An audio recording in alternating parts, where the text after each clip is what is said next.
is time, Kala. Your decision to swallow time is Kala Bhairava.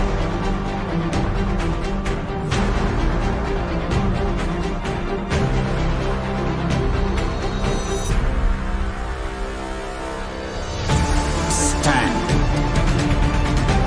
Be a conscious woman or man. Be conscious being.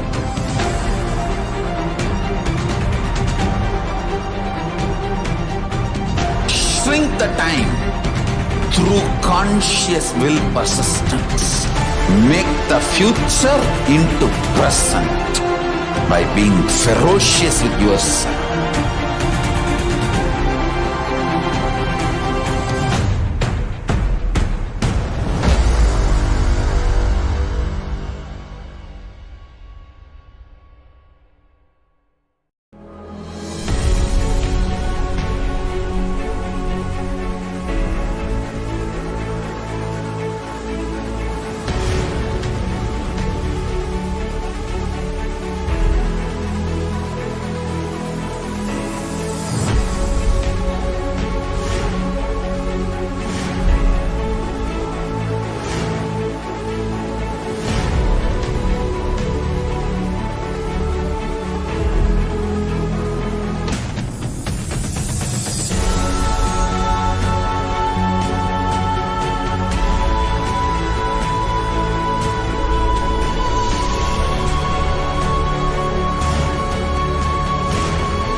Just be alive for next 3 years. Don't die within next 3 years. I guarantee you, I will reach you wherever you are.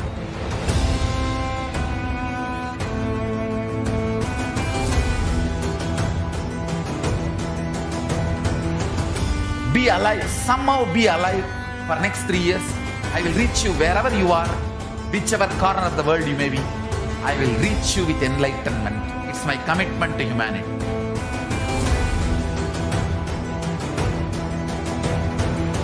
I'm going to empower, enlighten each and every one of you with the fuel and energy of the parallel universe.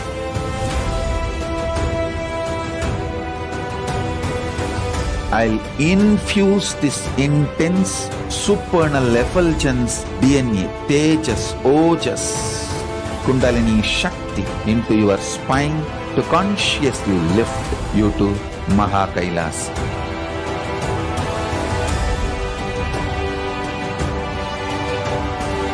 It is irreversible permanent enlightenment, irreversible power manifestation, irreversible permanent empowerment.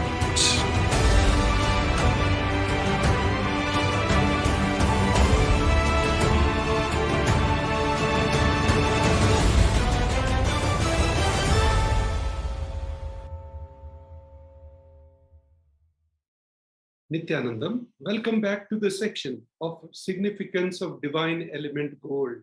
In this section, we are going to walk you through the importance of the divine element gold, and then we'll walk you through the different offerings of gold which you can offer to Devi Parashakti. And then we'll enter into the section of offerings to the Guru, or Supreme Pontiff of Hinduism, and then finally how easy it is to do all these offerings at a few clicks. So let's start this with significance of divine element gold. Gold is present in all scriptures, Agamas, Vedas, Shrutis, Smritis, and Puranas. In all the Hindu scriptures, it is abundantly displayed that gold is the most auspicious and purest metal which purifies our being. In the Hindu civilization, everything was built in gold, exchanged in gold. Rituals, feasts were offered in gold bricks. When one was to be saved from life-threatening illnesses, gold was offered as a ritual fee. Gold was in abundance and used for weighing equivalent amount of commodities. Also, gold was used for weighing during the Tula Bharam, which is an auspicious ceremony where you weigh the amount of gold of your guru um, or yourself or whom you want to offer for, including, and gold was also used for equivalent amounts of commodities, including cows. Kingdoms were built with huge doors of gold. The streets would have huge columns and huge archways made of gold. Horses and cows were dressed in gold. Hindu civilization thrived on the banks of rivers of gold. Indus River was called Hiranyamaya, the river of gold in Rig Veda, chapter 10.75.8. The river Saraswati was called Hiranyavartini in Atharva Veda.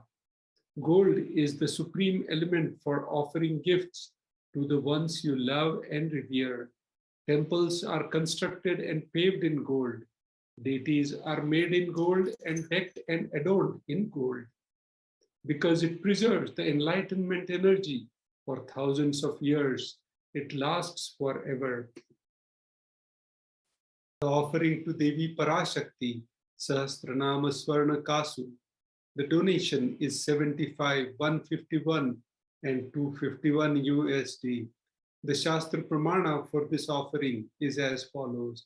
Nama Parayana Prita, she who likes the repetition of her various names. Lalita Sahasranama, verse 731.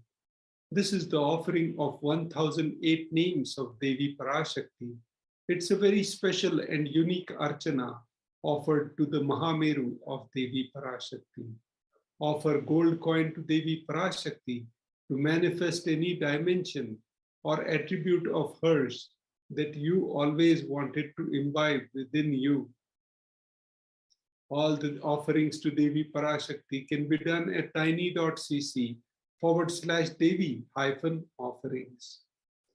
So the Sahasranama Swarna Kasu also means Swarna Mudra. Sahasranama Swarna Mudra. Kasu is Sanskrit equivalent of Mudrika. Mudra, sorry. Mukta Anguthi, the finger ring with pearl. So this one, the donation for finger ring with pearl is 251, 501, and 750 USD. The Anguthi is also very important in Vedic rituals and in the offerings.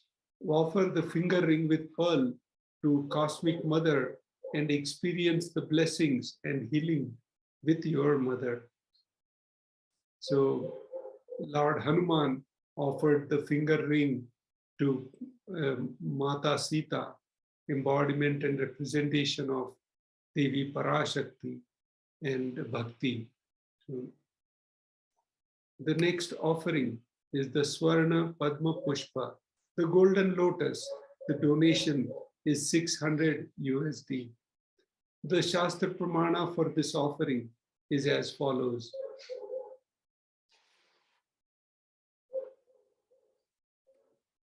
Ashtaviddeshwaropeta Kumbhavarna Samyutam Sarve Sasutra Vastradhya Hema Pankaja Bhushita Sapidhana Sakurascha Akva Bilva Phala Prabha Snapanadhyaya Samsiddha Pramanena Samanvita. This verse is from Kamikagma.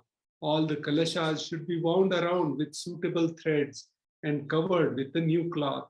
They should be adorned with lotus flower made of gold. There are hundreds of scriptural references for using the lotus in worship of the ultimate, Parama. Almost everything in the worship of ultimate involves the lotus flower, lotus leaf, lotus pericarp, and lotus petals. The lotus is the divine flower, whether it is the consecration of deities of worship or the object of meditation of mudras and asanas used during the worship. In every dimension, the lotus is involved and offered. The Shakti of Paramashiva is also called as lotus. The base of the Paramashivalinga is lotus. The disciple of Paramashiva is also considered as the lotus about to blossom. Offer the golden lotus in any size you wish to and express the gratitude to the Tyaga and the sacrifice of your mother. The next offering to Devi Parashakti is the Swarna Methi, the golden toe ring. The donation for this is $750 USD. The golden toe ring is the Shastra Pramana for this is as follows. Nakat diditi sanchanna namajjanatamo guna padadvaya prabhajala parakrita saroruha. So the meaning of this verse is as follows. You whose brightness from the toenails destroys the darkness of ignorance from minds of your devotees who prostrate at your feet. You whose brightness from your 2 feet overpowers that of the lotus flower.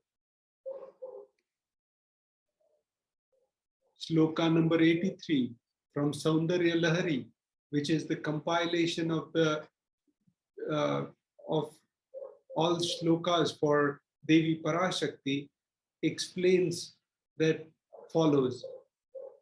Parashakti, he says, the nails of Devi Parashakti have been sharpened by constantly being touched by the crowns of celestial beings who always prostrate before Devi Parashakti. Tamo guna is darkness.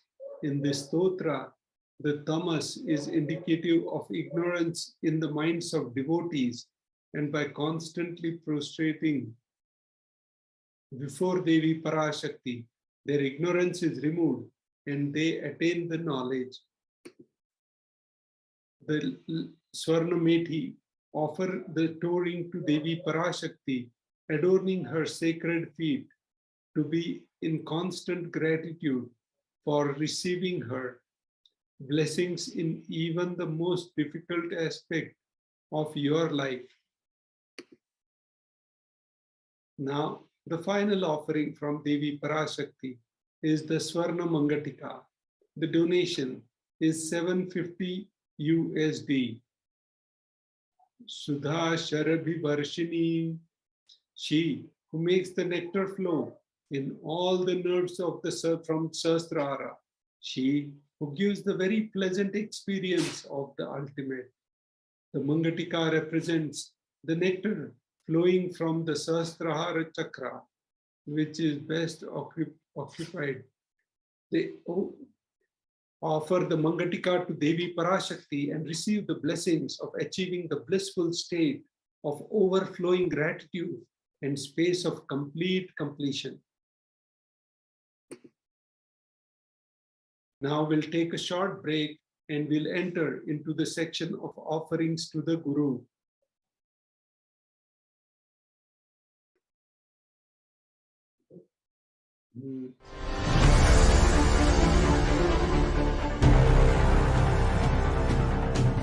Time itself is nothing but your decision to struggle with the same rut.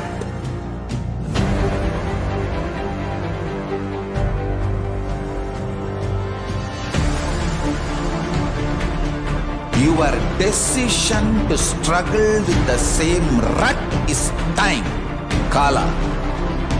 Your decision to swallow time is Kala Bhairava.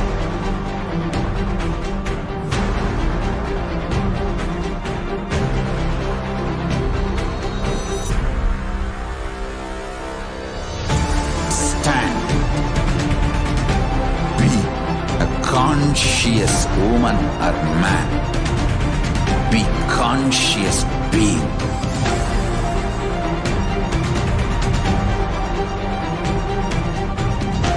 shrink the time through conscious will persistence. Make the future into present by being ferocious with yourself.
Nithyanandam, welcome back to this section of offerings to the Guru.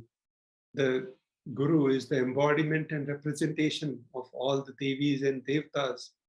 And here, the first context of why we should do the offering to the Guru is as follows. Napaduka paro manyo na devasri guru para nahi shaktat para diksha na punyam kula pujanat. The meaning is as follows. There is no mantra higher than the Paduka, no God higher than the Guru, no initiation higher than the Shakti, and no merit higher than the Kula worship. Kularnav Tantra, chapter 12, verse 12. The next context. Rikta hastaschano peyad rajanam devatam gurum falapushambharadini yatha shakya samarpayet evam yona charat devi brahma rakshasatam vrajet. One should not approach royalty, the deity, or the Guru empty-handed. He should offer the fruit, flower, cloth, and likewise according to his capacity. One who does not do so becomes a Brahma Rakshasa. So very important, you offer according to your capacity, your own capacity. Offer the fruit, patram, pushpam, phalam, toyam. So with this, let's enter into the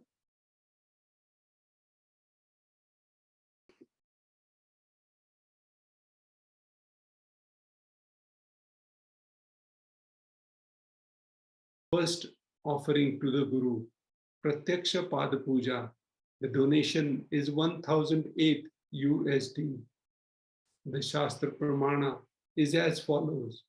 Koti Koti Mantra Japat, Koti Tirthavagahanat, Koti Devachana Devi, Parak Sri Paduka Smriti. O Devi, remember this Paduka which yields infinitely greater merit than billions and billions of mantra japas, billions and billions of pilgrimages, and billions of worships. So when you put all together, all these merits, all put together, if you do the Pratyaksha Pad Puja of Supreme Pontiff of Hinduism, you'll be able to manifest everything. So the meaning of this verse is as follows. O Devi, remember this Paduka which yields infinitely greater merit than billions and billions of mantra japas, billions and billions of pilgrimages, and billions of worships. Very, very important. Do the Pratyaksha Pada Puja. It has so many more benefits. All these plus more. Now the next offering is the Vastra Seva. The donation is 1008 USD. As discussed in the previous sections, we were discussing about the Mahameru. So Devi Parashakti is sitting in Supreme Pontiff of Hinduism is adorned in the various, in the Devi Bhava Samadhi Darshan is adorning with all these different vastras and alankaras. So like the moon, sun, and also you can see the important gods and goddesses, Lord Ganesha and Kumar Swami. So all these different gods and goddesses are here adorned, and Supreme Pontiff of Hinduism is adorning the Kashaya Vastram. So that Kashaya Vastram, when you offer the Vastra Seva, you'll be offering that sacred cloth to Supreme Pontiff of Hinduism, and that will help illuminate the splendor of, will dispel the darkness of ignorance, and devotees prostrating at her feet, and her feet defeat the lotus in the beauty. Also illuminating, so it will give you enlightenment and remove your ignorance. Now we'll take, we'll see this section of the registration, how you can offer all these different sevas. On first, click on tiny.cc/Bhav Samadhi, where you do the registration. tiny.cc/Devi-offerings, where you do the online payment. And after the payment, you click on tiny.cc/Sankalpa 2021. And here you will be doing the donation. So let's see this video, which will guide you through the entire process. So first thing you do is click the tiny.cc/Bhav Samadhi link, and here you start entering all your intentions and your contact information. So you click OK here, say OK. Put your contact information here, and then select the Devi Bhava Samadhi Darshan. Once you select that, then you'll see the donation, various type of donations and sevas from $1 to $20,000. So here, once you select the seva, you go and update the quantity. Once you change the quantity, if needed, you move to the checkout. You add all this to the cart and proceed to checkout. Once you just make sure that all the quantity and the amount is correctly displayed. Here you can add, we have added these different things about the offerings, billing, payment information. And the final step is the Sankalpa chanting, where you'll be chanting you'll be reading all the names of your family members. So enter all that here. And the sevas, family members, their birth dates. And with this, we conclude this section. Now we'll play the short documentary about Paramashivoham level 3. Paramashivoham level 3 is going to be performed on 1st of May. And we'll show you this short documentary, which will take you through the different aspects which are covered in Paramashivoham level 3. Since the beginning of time and space, Bhagwan Paramashiva, the all-powerful, all-pervasive, and all-knowing ultimate superconscious existence, revealed in the Vedas and Agamas, the source scriptures of Hinduism, the truths about himself and the manifested universe and its multidimensional and simultaneously existing dimensions and worlds, also known as parallel universes or vertical time zones. त्रुट्यादि प्रत्ययस्यार्थ Kalo Maya Samudbhavaha. The Kala Tattva, which gives rise to the knowledge of various time zones and parallel universes such as Truti and others, is originated by Ananteshwara from the impure Maya. Bhagwan Paramashiva mentions that as we experience the various higher states of consciousness, we simultaneously experience the various time zones associated with them.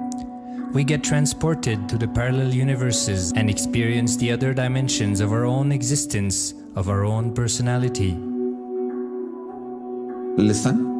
Subarloka is all about stable bliss, absolute health and stable bliss.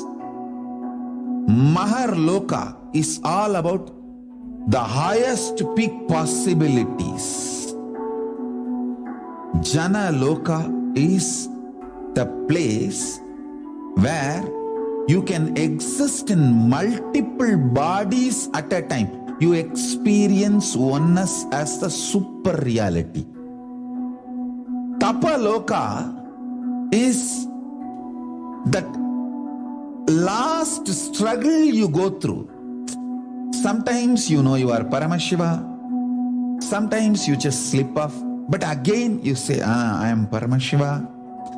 That space is the Tapoloka, an absolute surrender. Whether I am remembering, I am manifesting Paramashivatva, or I am deluded, I surrender both to Paramashiva. When you take that decision, you are lifted to Brahmaloka. You move to the Brahmaloka. The deep surrender lifts you to Brahmaloka. Then from there, you move to Parandama, Vaikunta, and Kailasa, then Mahakailasa itself. The key to unlock these parallel universes is hidden in the spine of the human body. Human beings, only human beings on this planet Earth are empowered, hardwired, capable of migrating to parallel universe. Understand? Your spine is not only hardwired, capable of fueled, charged to lift you off to different parallel universes. Sukritan manavo bhutva jnani chen mokshamapnuyate chatura shitalaksheshu sharireshu sharirinam namanushyam vina yatra tattvahanantu labhyate. Of the 8.4 million bodily forms, the human body is the most important, for it is this form in which one gets knowledge of the essence. This knowledge of essence cannot be attained in any other form other than human. The possibility you have need to be told to you. Understand? Even though animals have spine, because the majority of the time they spend horizontally, the spine is not capable of getting fuel with a subtle fuel called ojas. The ojas need to be filled in your spine, and the kundalini need to be ignited for you to reach parallel universe and different vertical time zone spaces. When our state of consciousness is raised, we start experiencing these higher lokas, allowing the various possibilities and powers available in these universes to start expressing in our own human body.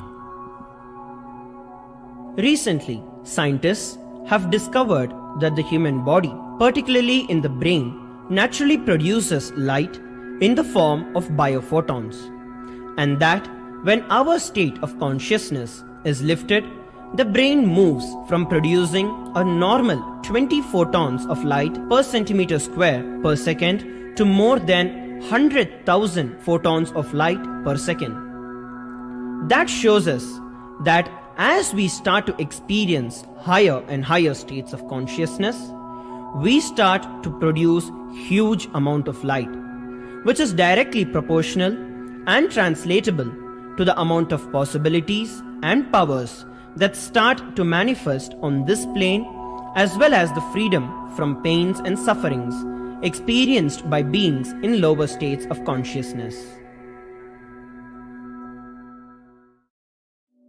These higher lokas gives you various possibilities, powers. For example,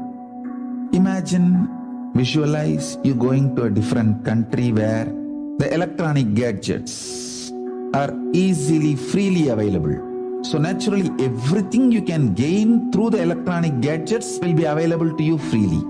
Same way, Kamadhenu, Karpagavriksha, Parijata, all these are like different gadgets, possibilities available in different lokas. Please understand, a permanent, irreversible power manifestation from the upper lokas is possible. Once these possibilities and powers start to express in the human body on the Bhuloka, our present plane, we reach a point of no return, where the cognitive shift which happens in us about who we are and what is the reality hidden behind this perceivable world frees us from the deluded ideas we have about ourselves and the life in the cosmos.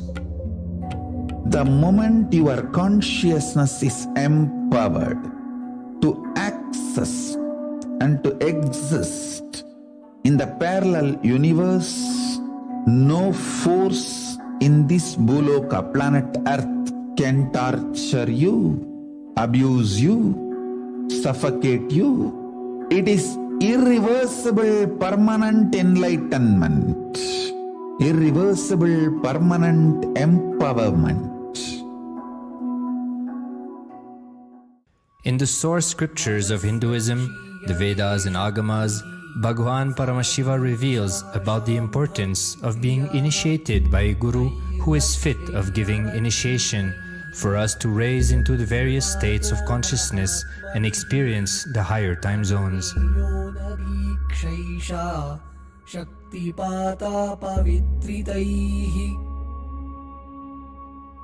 The potency of Anavamala, which veils the innate and essential nature of the soul, is set into the decaying phase by this specific activity.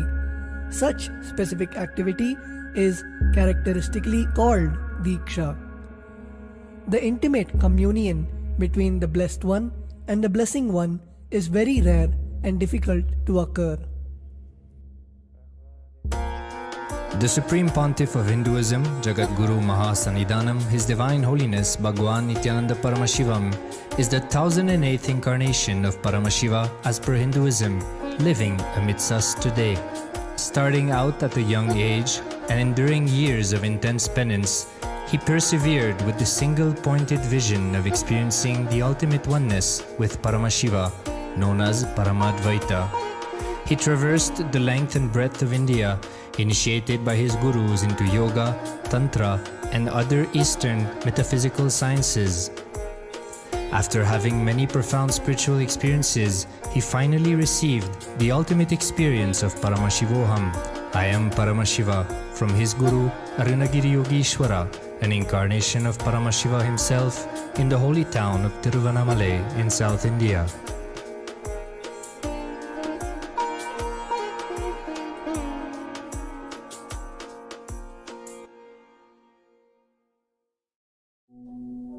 The brain is the body's most complex organ, containing more than 100 billion neurons, each of them in chemical and electrical conversation with up to 10,000 other neurons. Its sheer capacity to process the various happenings of life is astonishing. The scientific studies on the Supreme Pontiff of Hinduism's brain remarkably shows that the complexity presents no difficulty for the Supreme Pontiff of Hinduism in managing his brain's activity. The Supreme Pontiff of Hinduism's capacity to control his brain is very fluid.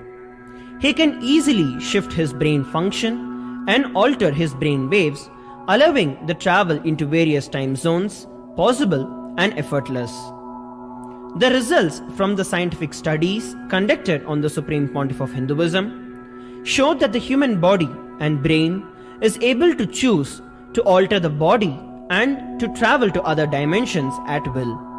The possibility for people to experience the healing capabilities as well as the higher states of consciousness is an event of immense benefit for humankind. The science of altering the rates and progression of many physical diseases, mental instabilities, and ultimately the superconscious breakthrough has now been made available and achievable for today's humanity. The Supreme Pontiff of Hinduism is a bridge between the visible and the invisible. He is also a bridge between the age-old world of mysticism and the modern world of science and discovery. As brain research continues on a widespread basis, and as we appropriately bring the phenomena of mysticism into the realm of science for further study, we are taking strides on the path of physical and mental health as well as superconsciousness. I'm going to empower, enlighten each and every one of you with the fuel and energy of the parallel universe. It can make you tireless forever. It can just kill the boredom once and for all in your life. It can just make you manifest third eye power right now. You may experience intense levitation right now. You may experience absolute flexibility of the body and complete detoxification, a complete healing right now. There can be multiple possibilities. I'll infuse this intense supernal effulgence, DNA, Tejas, Ojas, Kundalini Shakti into your spine to consciously lift you to Kailasa.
Nithyanandam Paramasukadam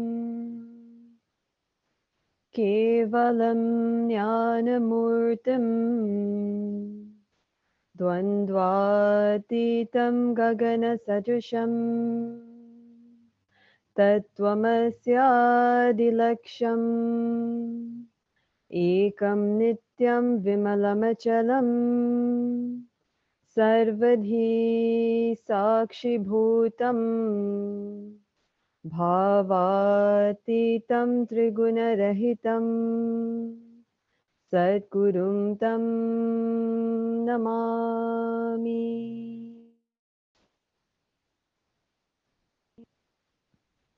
Nithyanandam.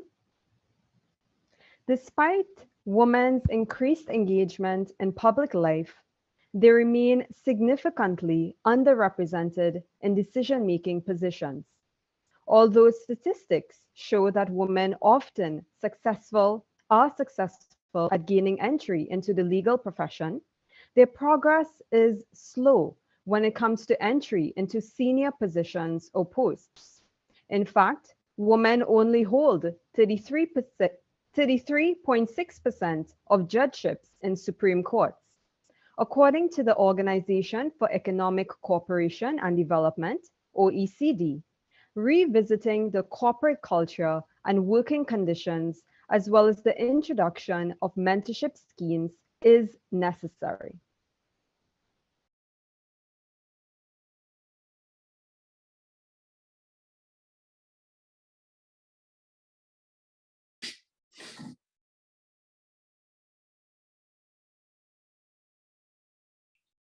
As you may know, now, today, March 10th, is International Day of Women Judges, as declared by United Nations. It is a day to reflect on how, by their mere presence, women judge enhances the legitimacy of courts, sending a powerful signal that they are open and accessible to those who seek recourse to justice. According to UN, women's representation in the judiciary is a key ensuring that court represents their citizens, address their concerns, and hand down sound judgment. As Mr. Antonio Guterres, Secretary General to the United Nations, said, only through the equal participation of women can we benefit from the intelligence, experience, and insight of all of humanity. Empowering women by giving them access to the highest leadership positions in society, whether in the field of the judiciary, administration, economy, politics, etc., is at the core foundation of the mission of the Supreme Pontiff of Hinduism, Jagat Guru Mahasannidhanam, His Divine Holiness Bhagavan Nithyananda Paramashivam, who is also the sovereign of the sovereign state of Sri Kailasa. In Kailasa, 80% of the leadership positions are held by women. And with the blessings of the Supreme Pontiff of Hinduism, Bhagavan Nithyananda Paramashivam, this program is brought to you by Kailasa UN Mission in collaboration with Sri Kailasa Uniting Nations for Justice as per Hindu scriptures. So let's see who is the Supreme Pontiff of Hinduism. Let us watch a short video.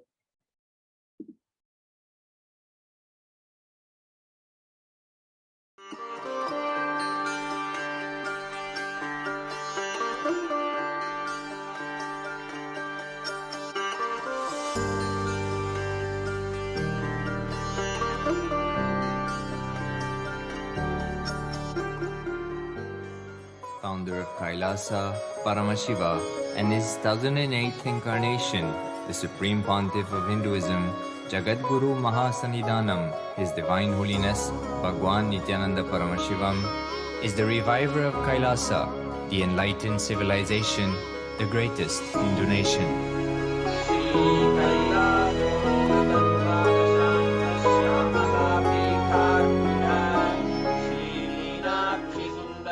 His Divine Holiness was birthed by his predecessors of enlightened masters, great rishis, munis, siddhas, who predicted and recognized His Divine Holiness, Bhagwan Nithyananda Paramashivam, as an incarnation of Paramashiva as per the science of incarnation described in Hinduism. From his first Chaturmasya at the age of 3 in the year 1980 until the age of 16 in the year 1994, the Supreme Pontiff was trained for the revival of Kailasa. He began reviving Kailasa from the age of 16 after the coronation on the 25th May 1994.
Kailasa that we see today is 26 years of sincere hard work of the reviver and Hindu diaspora all over the world.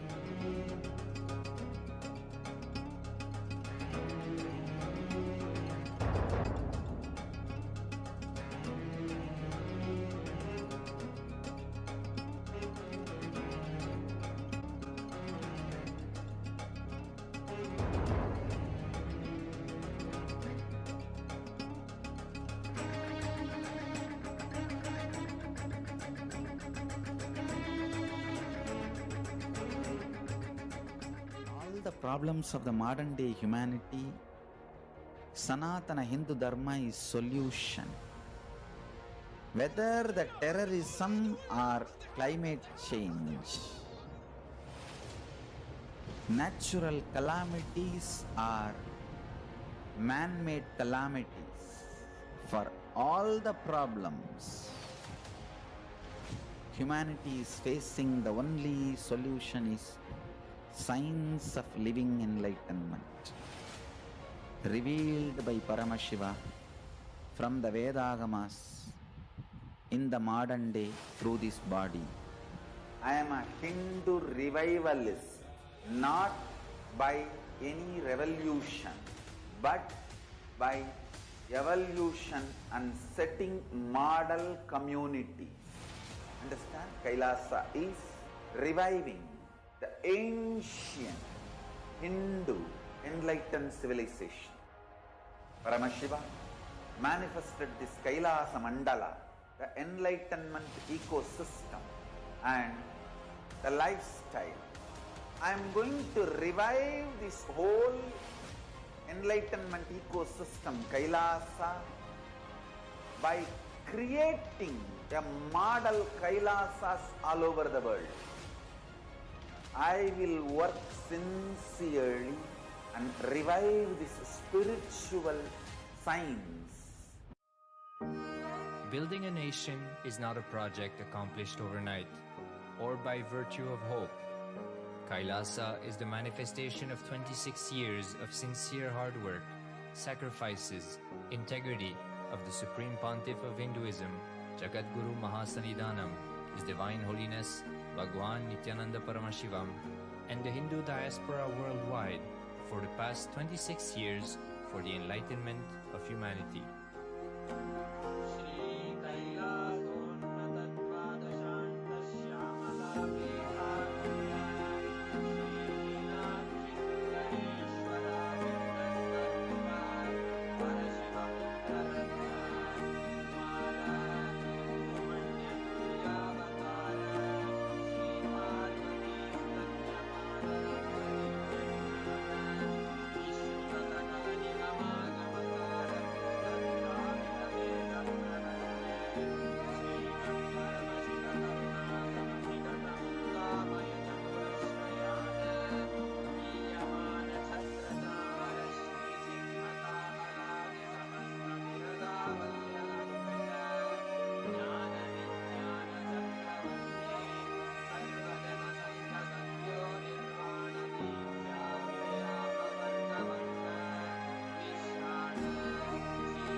Your hosts for today's program on International Day of Women Judges are Her Excellency Ma Vijayapriya Nithyananda, Permanent Ambassador of Kailasa to the UN, as well as delegates of Sri Kailasa, Manitya Sri Priyananda, Manitya Katitananda, and myself, Manitya Swatantra Priyananda.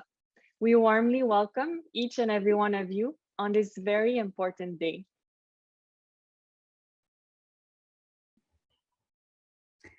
So let us begin by taking a look at what the Hindu constitution and jurisprudence say about women. The constitution of Sanatana Hindu Dharma, Hinduism itself, the Vedas and the Agamas, and its jurisprudence, the Manusmriti, promote gender equality and women empowerment within the society at large and the family. The Manusmriti declares, women must be honored and adorned by their fathers, brothers, husbands, and brothers-in-law who desire their own welfare. It also says, where women are honored, there the gods are pleased, but where they are not honored, no sacred right yields rewards. During the live presidential address on March 8th, the Supreme Pontiff of Hinduism, Nithyananda Paramashivam, revealed that the Hindu tradition not only gives equal rights to women, but reveres, honors, and above all, worships women who embody the feminine consciousness. Let us now watch a short video in which the Supreme Pontiff of Hinduism further expands on how feminine consciousness is worshipped in Hinduism.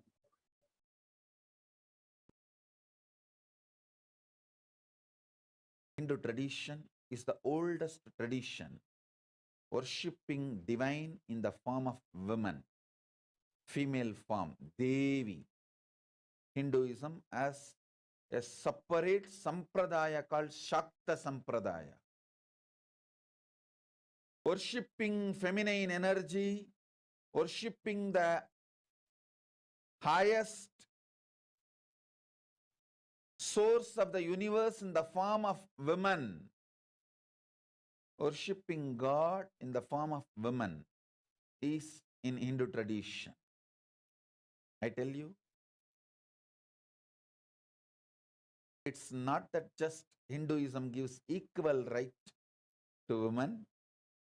Hinduism reveres women, honors women, above all worships. Again and again, Vedas and Agamas repeat, wherever women are pleased, worship, all gods reside there with bliss and joy.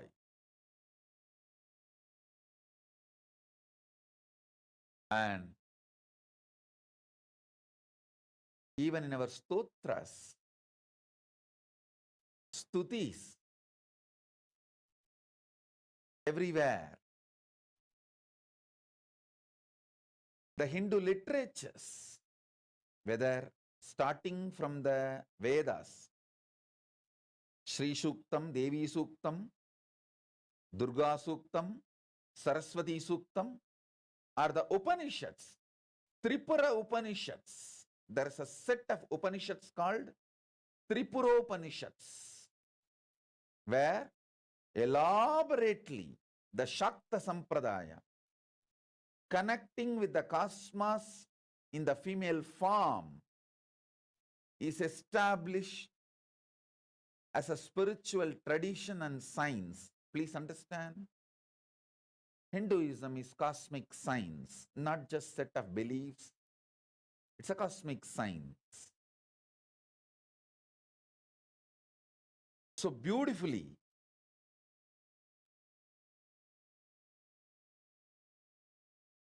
Vedas, Upanishads reveal connecting with the cosmos in the form of feminine consciousness, in the form of female energy as women, mother.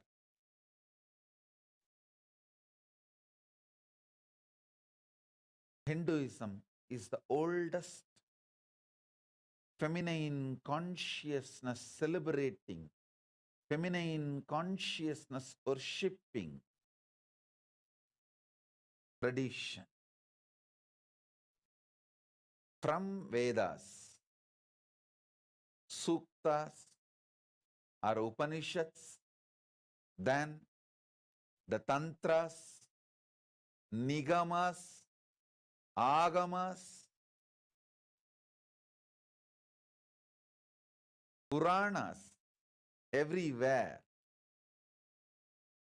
Hinduism reveres, respects, honors, above all worships.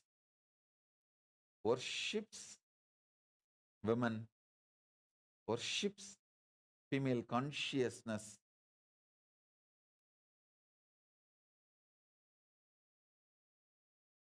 worships feminine energy.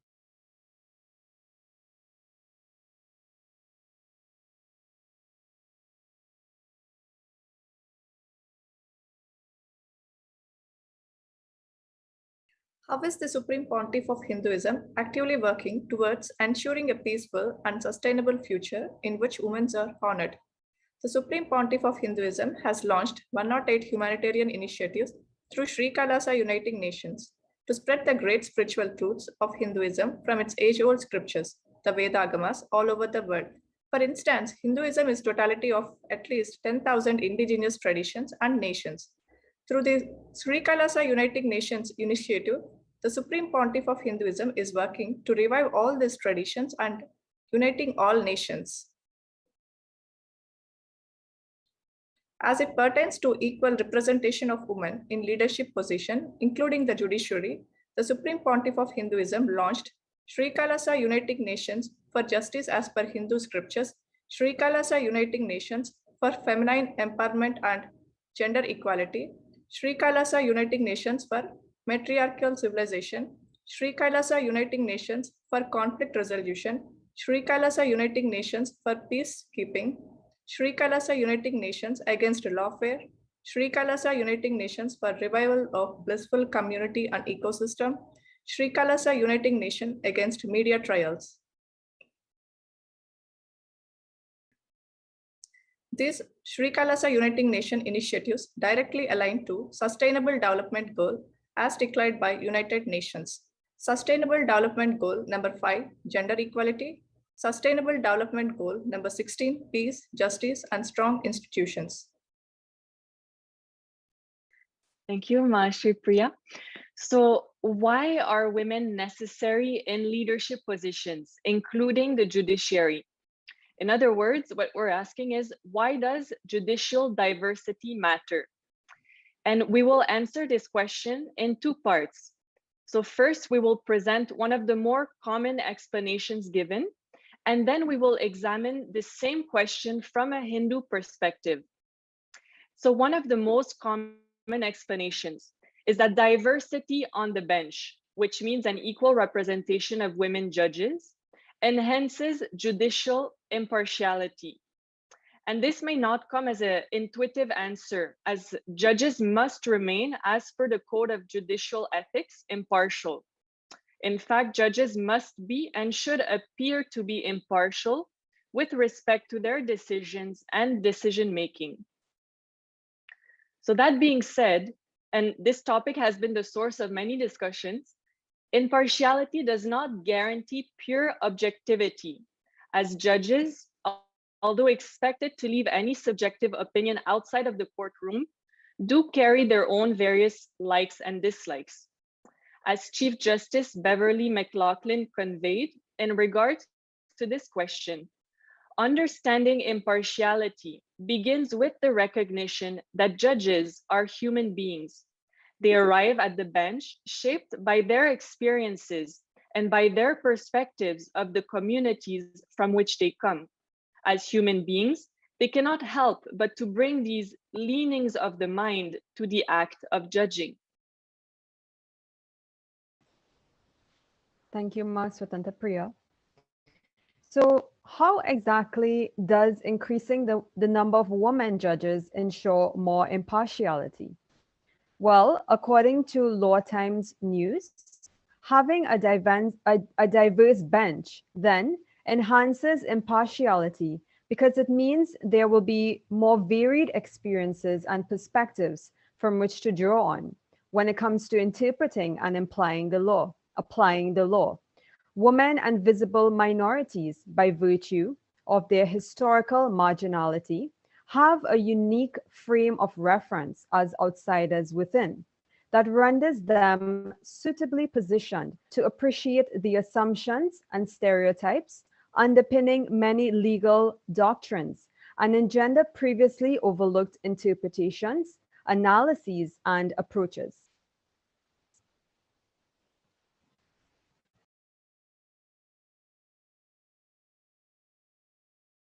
Let us now examine the same question of why does judicial diversity matter from a Hindu perspective. Our goal is to convey 2 points. How is the issue of judges maintaining impartiality is redundant in Hinduism? Why women should be empowered to access the highest level of leadership, including in the judiciary? Let us start with the first point. The issue of maintaining impartiality is redundant in Hinduism because Hinduism follows Dharma, the cosmic law. In Hinduism, the ultimate authority is the cosmic law. The most ancient system of jurisprudence in the world is the Hindu jurisprudence. The Hindu judicial system is not man-made. The system was based on Dharma, cosmos, which by its nature ensures impartiality, as it is not tinted by any subjective like or dislikes. Dharma is defined by sage Jaimani, author of Mimasma Shruta Sutra, as follows. Kodana Lakshano Rato Dharmaha. Translation: Dharma is a function that propels one to action. Thank you, Ma Shri Priya. So dharma may be briefly described as the code of conduct. It teaches both religious and secular matters. Unlike many modern systems with the king at the helm of affairs, the Hindu jurisprudence, the king himself was subject to law. Arbitrary power was unknown to Hindu jurisprudence, and the king's right to govern was subject to the fulfillment of duties towards his subjects, the breach of which resulted in forfeiture of kingship.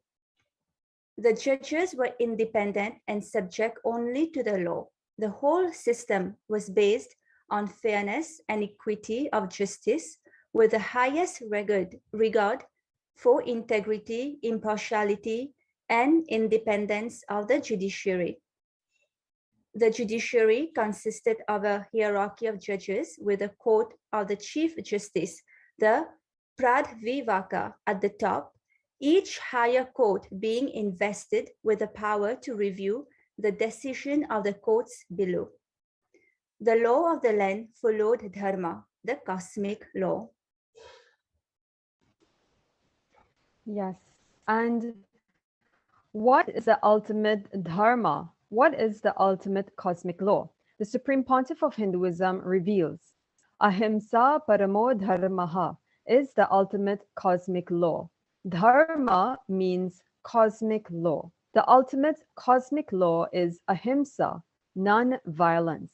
It is the most powerful, best strategy. Originally, Hindu kingdoms are supposed to run by cosmic law. Cosmic law itself is adopted as country law, and the constitution is drawn. The Supreme Pontiff of Hinduism further shares that so-called justice and injustice belongs to binary logic. Non-violence is the ultimate cosmic law, the multidimensional logic of cosmos.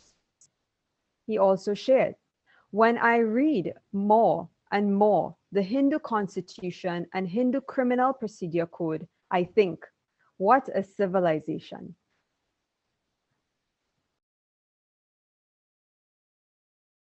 And the Supreme Pontiff of Hinduism beautifully explains how, just like a country functions with certain laws, cosmos functions with certain laws, and that whenever we follow the Dharma, the cosmic law, Dharma, continuously protects and supports us. Dharmo rakshati rakshitaha. Translation: when you protect Dharma, Dharma protects you. The Supreme Pontiff of Hinduism further explains that constitutions of the countries cannot replace the constitution of the cosmos. The constitution of countries can only complement the constitution of the cosmos. When the constitution of the country complements the constitution of the cosmos, we can see that the conscious growth of citizens is continuous, and the expansion and growth in the civilization is again and again going towards the higher and higher directions.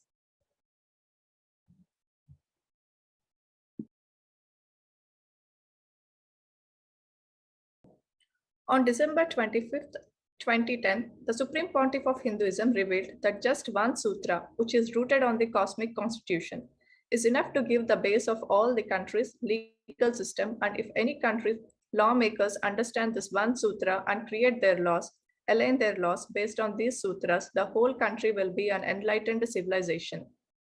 Patanjali Yoga Sutra 82, Chapter 2, Verse 31. Jati, Desha, Kala, Samaya, Anvaschinnaha, Sarvabhama, Mahavratam.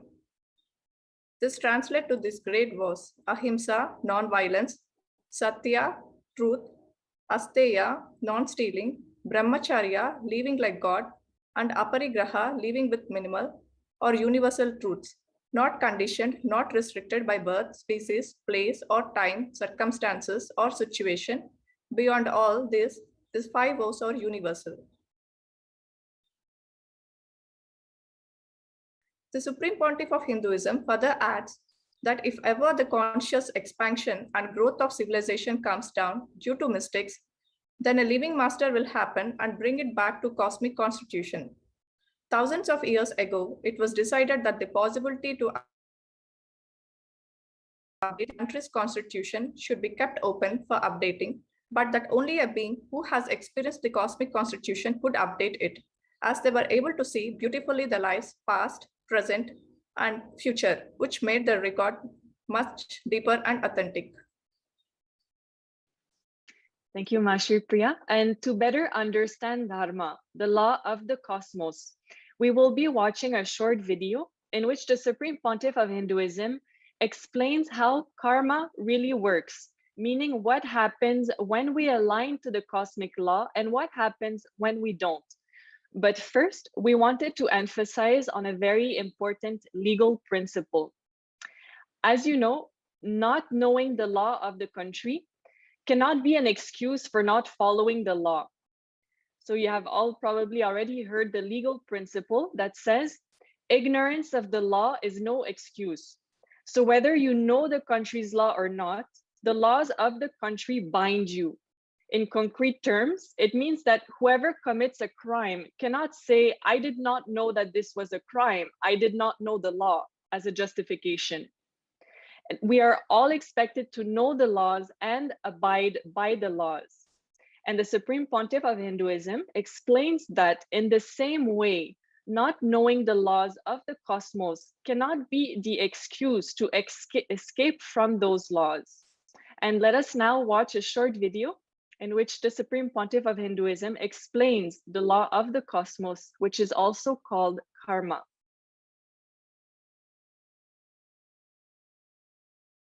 Every human being happened in the planet Earth is expected to know the laws of the cosmos and align the life in tune with the law of the cosmos. Please understand, if you know the law of the country and align yourself with that law and express your creativity, not only you will create wealth, the country's infrastructure will support you to live blissfully.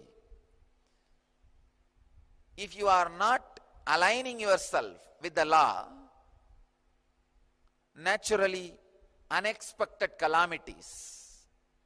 Same way, with the cosmic law, know the law, align yourself, the whole cosmos will support you.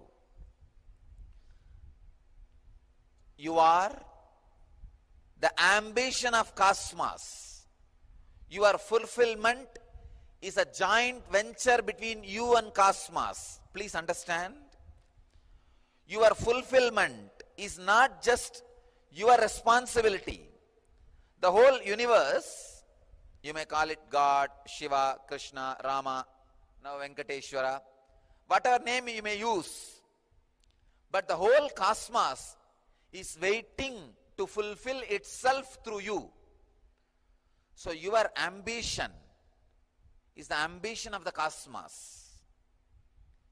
The biggest problem is when you do not know the laws of the cosmos, when you are not interested in aligning with the cosmos, the universe tries to align you. That is what you call as punishment. It is not. It is the signals sent to you by the universe to align yourself, to get back to the center, to get back to the source, to get back to the functioning. Please understand. The law of the cosmos is what we call karma.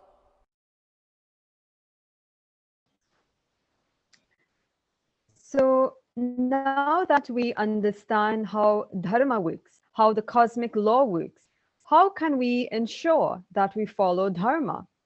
The Supreme Pontiff of Hinduism beautifully answers this question.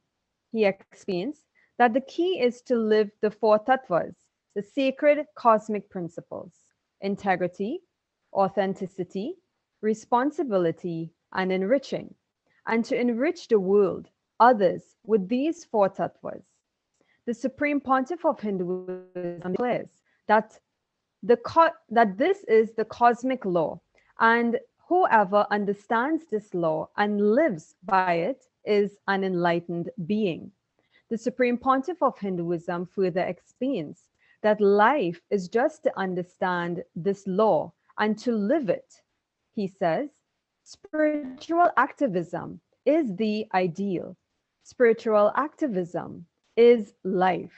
Spiritual activism should be your breath, thinking with integrity, authenticity in your actions, responsibility in your being, enriching in your living, thinking in your integrity. Understand, not integrity in your thinking. I am changing. Thinking in your integrity. Integrity should be larger than your thinking. It is cosmic law. And the Supreme Pontiff of Hinduism explains that fortunately, cosmos functions with cosmic law. And because of that, cunning strategies can never be successful. And I remember the Supreme Pontiff of Hinduism always saying, life has no hypocrisy. So for example, if we think, if I practice integrity, I will have this benefit. But let me think through, without practicing integrity, can I have that? Or if we think, if I practice authenticity, this will be the result. But let me think through, can I achieve this result without practicing authenticity itself? Is there a method or a shortcut?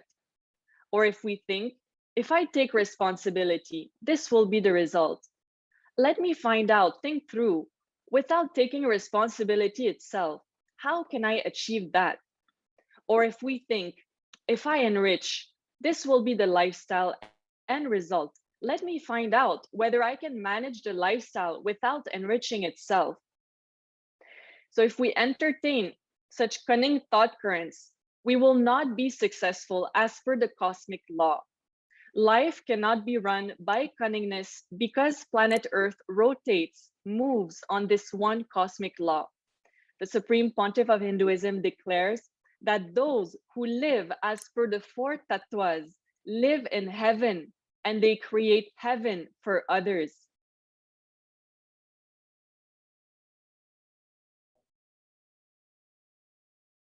And this brings us to our next point, which is why empowering women and giving them access to leadership positions, including in the judiciary, is the best strategy to ensure a just, equal, and equitable future for all. On February 25th, 2021, the Supreme Pontiff of Hinduism revealed that Hindu women, genetically by their DNA, know the science of Dharma and can therefore manifest this science in family, in business, in anything.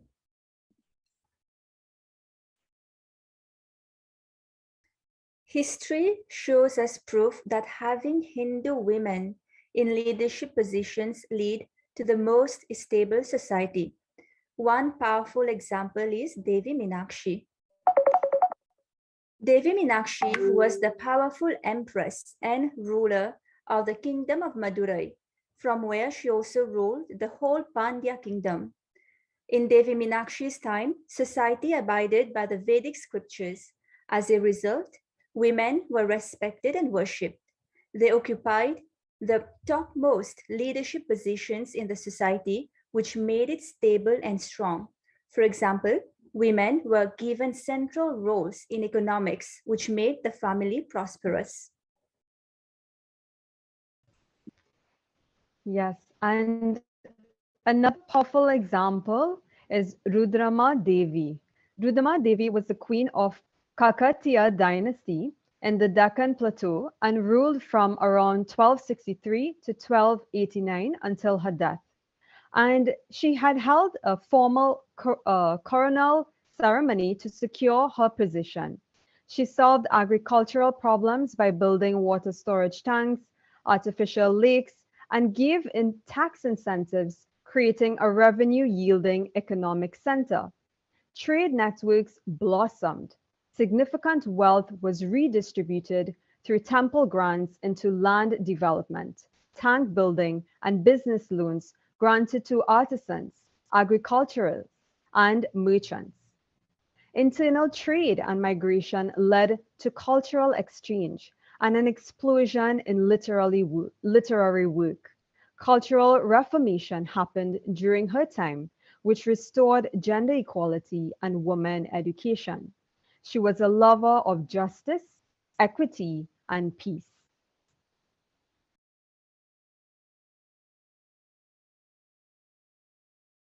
Another powerful example is Rajmata Ahalyabai Holkar. Rajmata Ahalyabai Holkar became queen after the death of her husband and father-in-law to the Maratha Empire. She was trained in administrative and military matters by her father-in-law. She defended her homeland against looting invaders and personally led armies into battle. She built hundreds of Hindu temples and dharmashalas throughout the country. She rebuilt the Kasi Vishwanath temple, which was dedicated to Shiva, the preceding deity of the city of Varanasi, one of the holiest Hindu sites of pilgrimage that had been plundered, demolished, and converted into Gnanavapi Mosque on the order of Mughal Emperor Aurangzeb in 1669. She built Indore from small village to prosperous and beautiful city. She also built roads, forts, dozens of temples, ghats, wells, tanks, and rest house across an area stretching from Himalayas to pilgrimage centers in South India. Queen Ahalyabai loved to see her people prosper and to watch the fine city grows, and to watch that her subjects were not afraid to display their wealth, lest the ruler should snatch it from them. Far and wide the roads were planted with shady trees, and wells were made. The rest house for travelers, the poor and homeless, the orphaned were all helped according to their needs. Yes, and these are only a few examples of the powerful Hindu women who were lovers of justice and who ruled their kingdoms following the Dharma, which led to the whole society to prosper. In Kailasa, all decisions are based on Dharma, the cosmic law. Kailasa, under the guidance of the Supreme Pontiff of Hinduism, brings many great gifts to the world. One of them is the compilation of the sacred cosmic principles in the form of jurisprudence. Kailasa's Jurisprudence, Volume 1, was made available to the world to bring humanity back to Dharma, to bring humanity back to following the cosmic law, which yields the best results in all fields, ensuring prosperity and well-being for all, independently of gender, race, nationality, ethnicity, caste, creed, sexual orientation, sexual identity, disability, or any other status. Thank you, Master Tantra Priya. The Dharma Shastra is the principal legislative document of Kailasa. It is founded on the juridical legislative heritage of revelation and tradition. It is to be regarded as an indispensable instrument to ensure order both in individual and social life, and also in the Kailasa nation's activity itself. Therefore, besides containing the fundamental elements of the hierarchical and organic structure of Kailasa as willed by Lord Paramashiva, the divine founder, as based upon the Vedagamic fundamental principles which govern the juridical legislative functions, the code also lays down certain rules and norms of behavior. Yes. And as we end today's presentation on this International Day of Women Judges, we would like to thank each of you for being here. And we do hope that you would have gained a greater understanding about how following Dharma solves any issue related to impartiality in the judicial system, how giving leadership positions to women leads to a stable, just, sustainable, and enlightened society. And last but not least, what is the cosmic law? How can we align our lives to this ultimate truth and also live it? And we thank you once again for your participation. And before we close today's presentation, we would like to acknowledge and celebrate all the women judges, wherever you may be around the world, and thank you for your contribution to society, and also remind you of this beautiful message from the Supreme Pontiff of Hinduism, where he shares, quote, "Understand all the women all over the world. Empower yourselves with spiritual strength. Realize your uniqueness and contribute to the world. Blessings and support for all of you to achieve everything best in this universe, including enlightenment." So we will now end with the Purna mantra. Om Purnamada Purnamidam Purnat Purnamudachyate Purnasya Purnamadaya Purnamevavasishyate. Om Shanti Shanti Shanti Harihi Om Tat Sat. Sarvam Bhagavat Shri Nithyananda Paramashiva Parukar Pranamastu. Om Nithyanandam.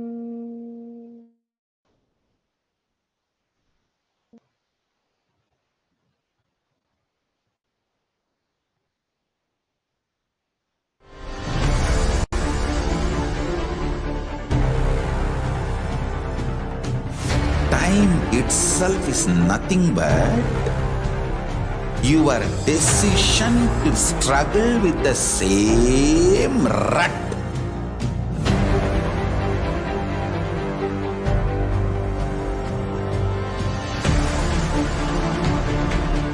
Your decision to struggle with the same rut is time, Kala. Your decision to swallow time is Kala Bhairava.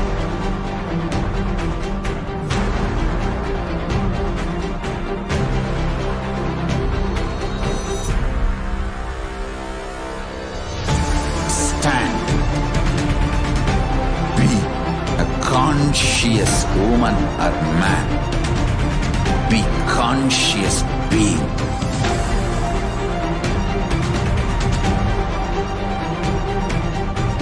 Shrink the time through conscious will persistence. Make the future into present by being ferocious with yourself.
Just be alive for next 3 years. Don't die within next 3 years. I guarantee you, I will reach you wherever you are.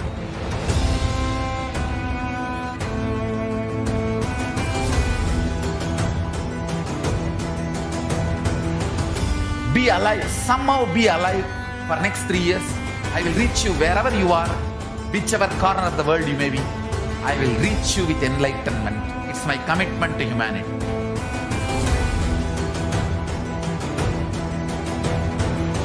I'm going to empower, enlighten each and every one of you with the fuel and energy of the parallel universe.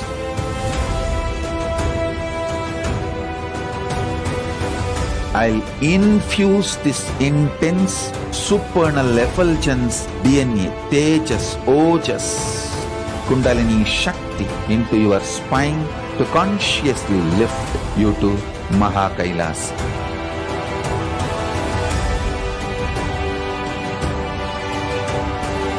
It is irreversible permanent enlightenment, irreversible power manifestation, irreversible permanent empowerment.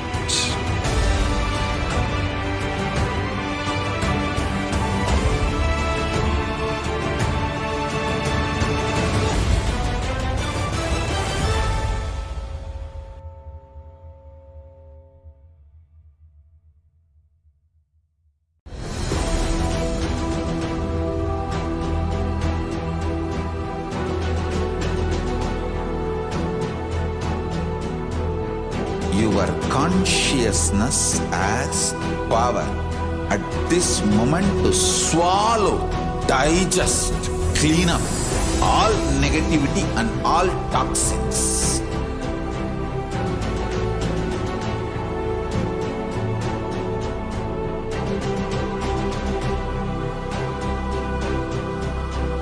Develop a powerful will persistence. That's the most important asset for life.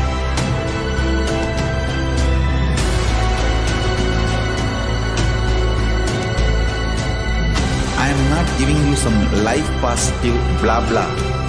I am giving you the facts of life. I am triggering your consciousness.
I am your Guru.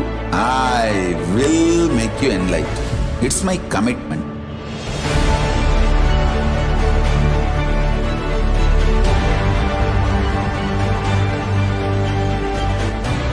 Till you become Paramashiva, I won't rest. Don't worry at all.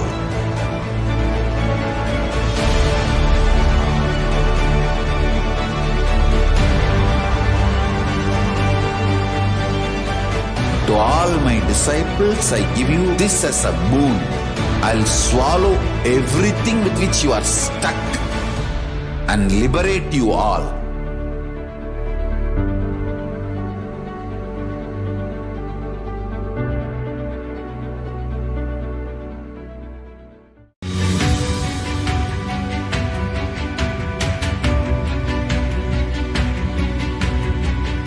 The moment you decide, your consciousness is the supreme identity you have.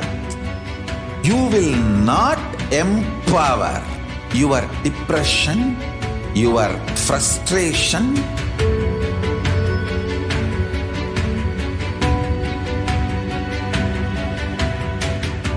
deal your problems, whether it is simple headache or depression or the worst suicidal patterns, or life negativity only through consciousness. Don't go for any other solution.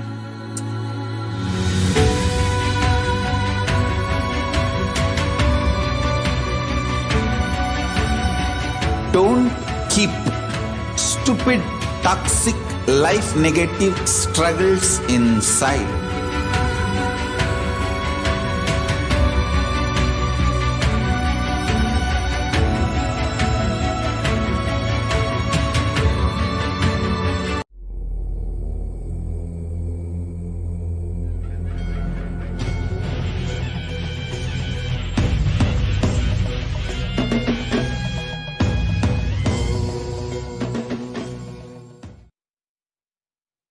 Paramashiva's message directly from Kailasa. Listen. Superconscious mutation is literally experiencing Paramadvaita spontaneously, simultaneously, and manifesting the energies of Paramadvaita synergetically. It is beyond initiation, Shaktipada, Shaktinipada. One initiation is equivalent to trillion instructions. Listen, one initiation is more than trillion instructions. Even if you receive trillion instructions, it won't match one initiation. One initiation is more than trillion instruction. Same way, one Shaktipada is more than trillion initiations. Then one Shaktinipada is more than trillion Shaktipadas. One superconscious mutation, Paramadvaita Diksha, is equivalent to trillions, I should say more than trillions of Shaktipada, Shaktinipada, all initiations. Listen, now I am literally doing superconscious mutation in all of you. Take your Atmalinga now itself. Either you can keep it in your hands, palm, or in front of you on the floor. You can keep it even on the plate. You will see the Atmalinga will stand erect by itself, because the process I am doing literally will energize, I should say synergize, energize in a very synced way the whole space you are in. The whole space you are in.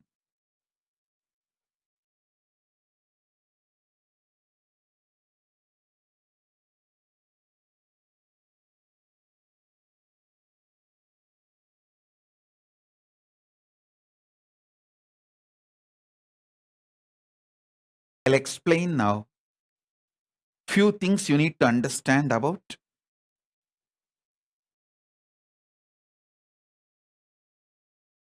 superconscious mutation, this Paramadvaita Diksha.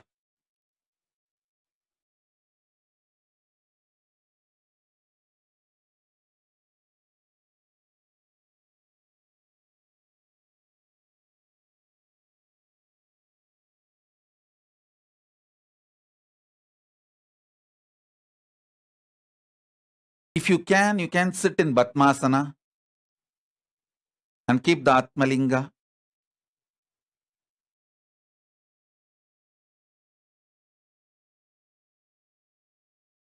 Listen. Now I'll start. Understand the few basic truths I am revealing.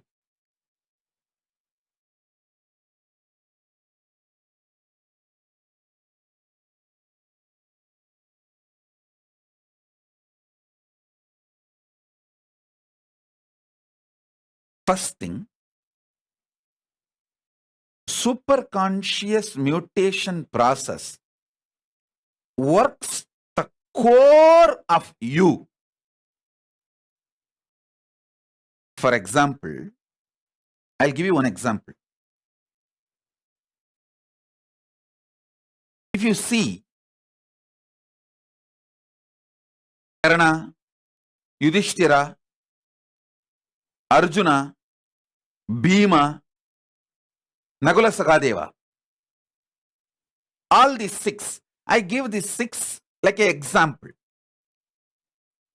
These six are born out of superconscious mutation process. You need to know that. These six, their very birth is superconscious mutation. See Karna, how many times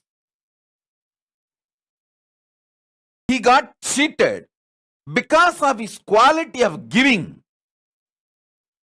It does not make him withdraw from the idea of giving, because he is from Surya. Surya, sun, burns himself, but he goes on giving energy to universe, the Anda,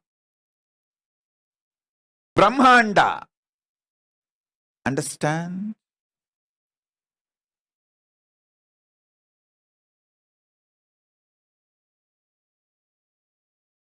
Listen.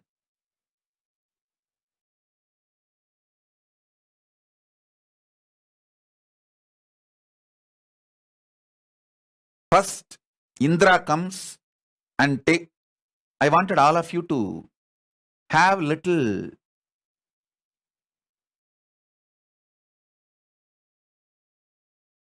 understanding about Mahabharata.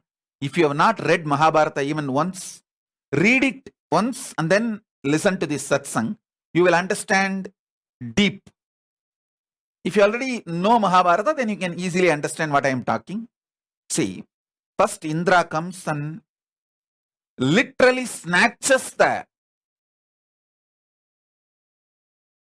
protection shield of Karna. Karna knows if he gives his kavacha and kundala, the protection shield, he will be killed. It is equivalent to committing suicide, giving his very life. And Karna also knows the fellow is standing in front of him and begging. He is not a Brahmana, he is a Indra. It is conspiracy against him. It's a conspiracy against Karna. Knowing that, he cuts his body and gives his kavacha and kundala. And next, Kundi, the mother who did not stand by him just to protect her chastity and her name and fame and the social status, she just left the kid. Actually, she could have told the family, I received this mantra as a boon, the superconscious mutation process from the Rishi, and using that, I manifested Karna, this baby. I am not immoral or antisocial. She could have explained. surely there would not have been any problem, because everyone in the family, they would have just spoken to the Rishi. Did you give this mantra, this boon to her? He would have said, yes, I gave the boon. And she just tried the boon with Surya, and the Karna appeared, happened. Nothing is wrong. And this is not something unusual in those days.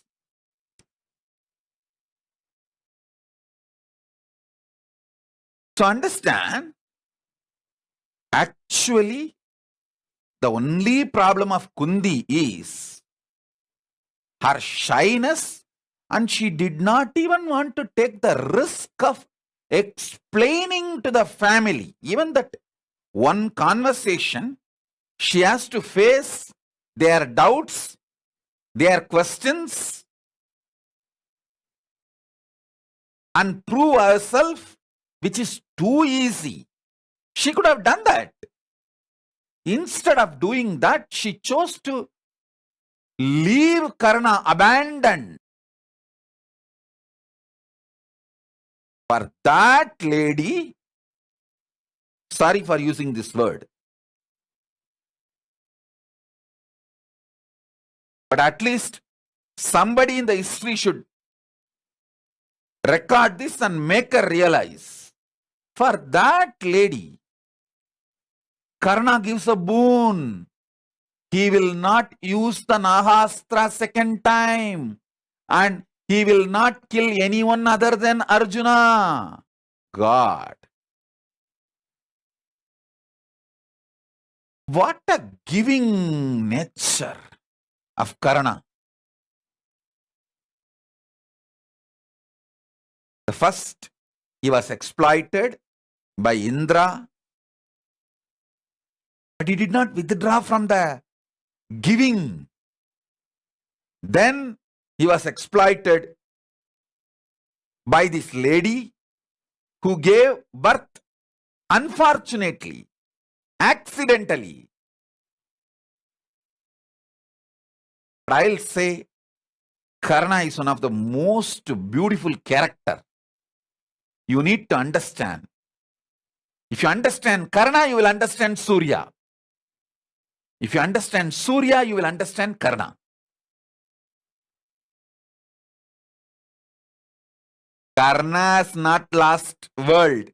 World lost Karna by exploiting him. By portraying Karna as a villain, Karna has not lost anything. World lost personalities like a Karna.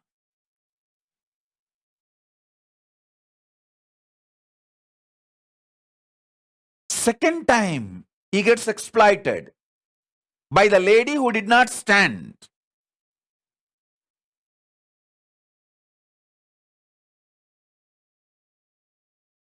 And in real life, Kundi does not need to go through anything, because she has a witness, that Rishi who gave the mantra to her. And she can reuse the mantra and show that this is the way I got. I have not done something against the society or the morals.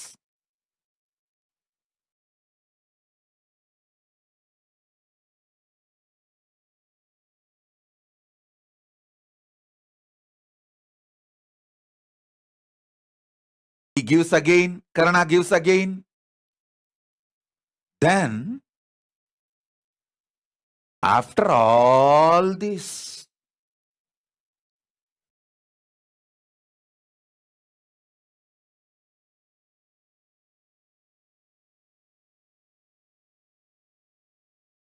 in the end, when he is almost about to be killed, Dharma Devata, his own punyas, merits, come and stand and protect him like a shield.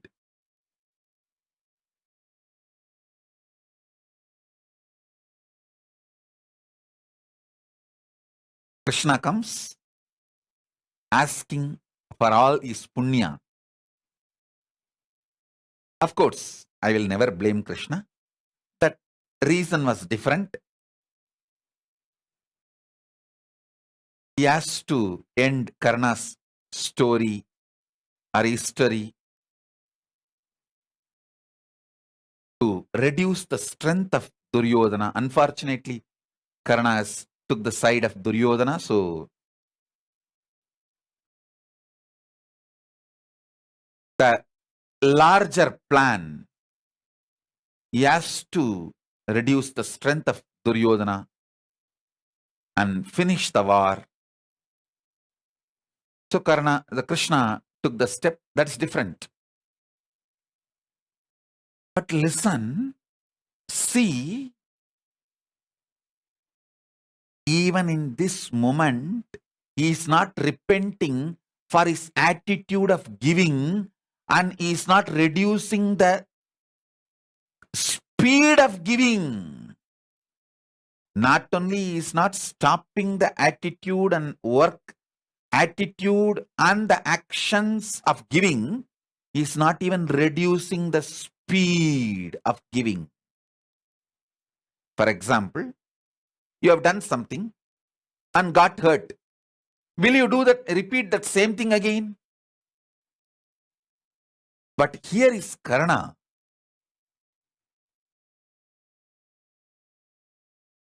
He knows now if he gives his punya, he will be dead in next few seconds.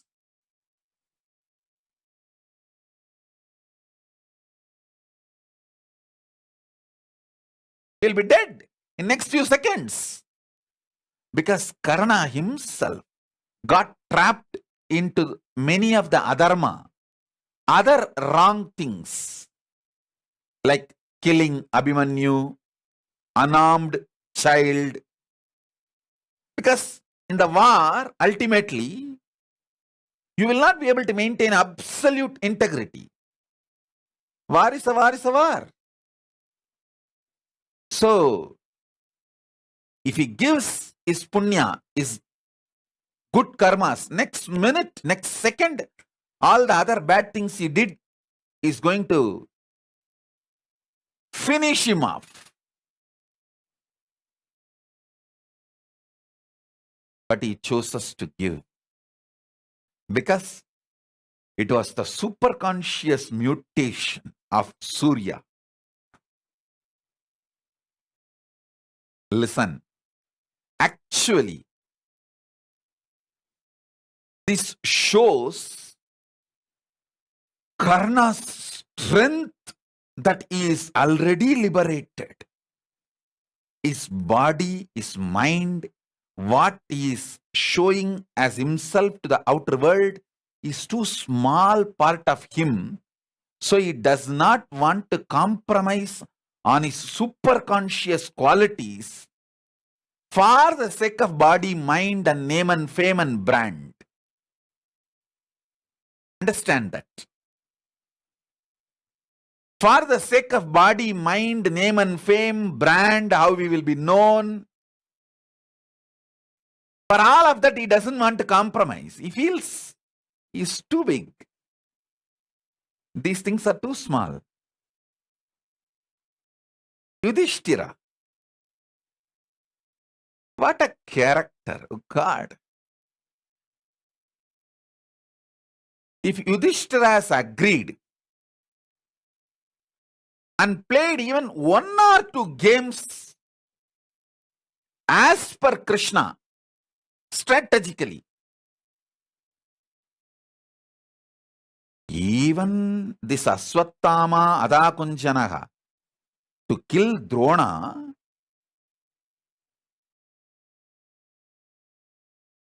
Yudhishthira was not ready to lie.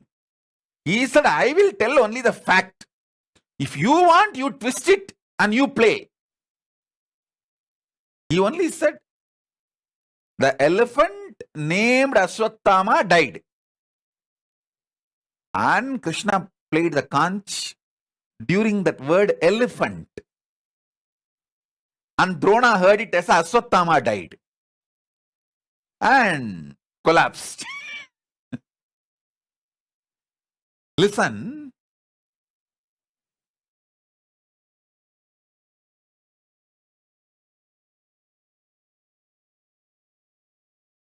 Every trouble Yudhishthira faced is because he was dharmic. But till the last second, even in Kedar, when Paramashiva sends Pushpaka Vimana to get him to the Veera Swarga and from Swarga to the higher worlds of enlightenment, he says politely, I cannot come till the dog which was guiding me also gets into the Indra Vimana. You give accommodation for the dog also, only then I'll get in. Otherwise, it's okay, I'll stay here. What a personalities, oh God.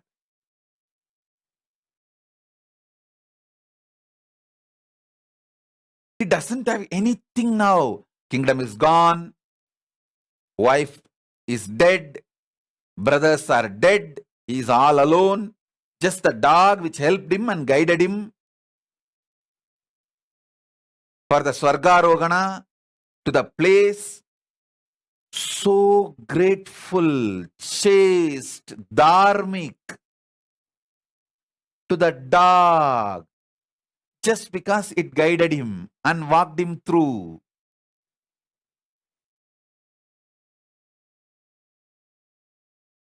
What a dharmic personalities. Respect for dharma.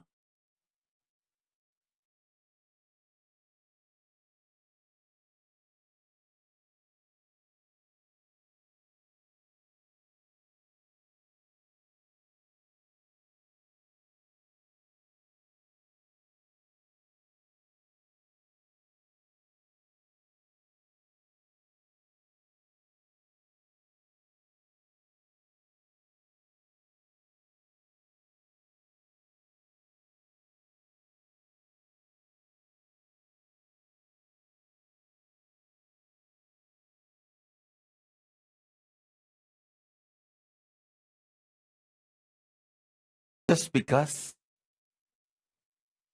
he is the superconscious mutations manifestation. Finally, the dog got into the Indra Vimana. Only when the Indra Vimana lifted, he realized the dog is his own father, Yamadharma. But without knowing it is Yamadharma, his own father, he is ready to give everything for that dog. Not that after knowing, before knowing. It was his own father. He was ready to sacrifice even Swarga for the sake of that dog. We would have said, don't worry, I'll go there and then there I'll talk to Indra and send the flight once more. The second rescue flight you come. The first flight I'll go. No. He says, no. This guy gets into the flight first, only then I'm getting in.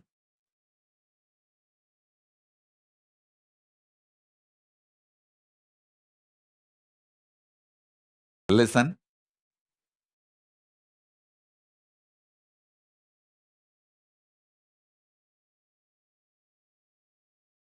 If you understand the story of Dharma, Karna, Arjuna, Nahula Sahadeva,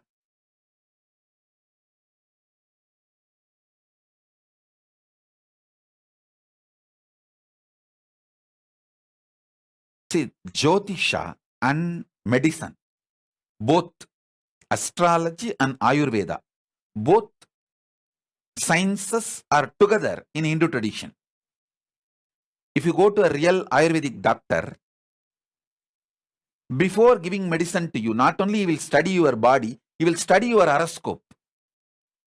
You may think, what horoscope? Because if the Pitta is awakened in you, because of Surya, he will give a different medicine. If the same Pitta is triggered in you, because of Sanishwara, he will give a different medicine.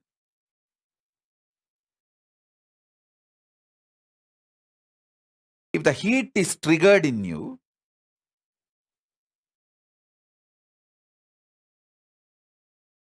due to Surya, sun, doctor will give a different medicine.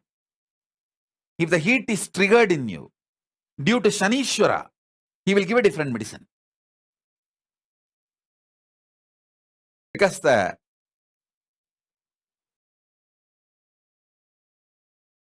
grahas play a major role in your health.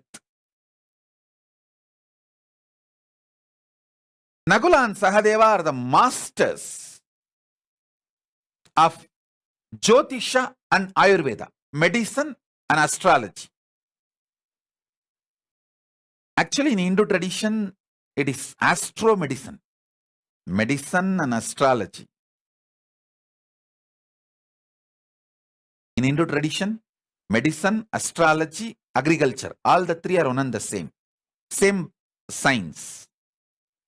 Food, medicine, astrology.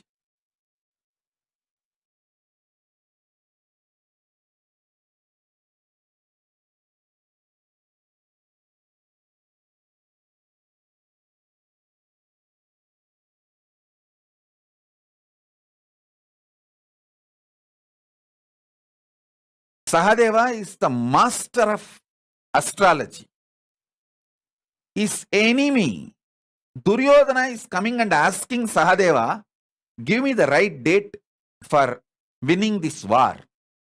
Means, literally, he is coming and asking the date to kill Sahadeva and his family and his whole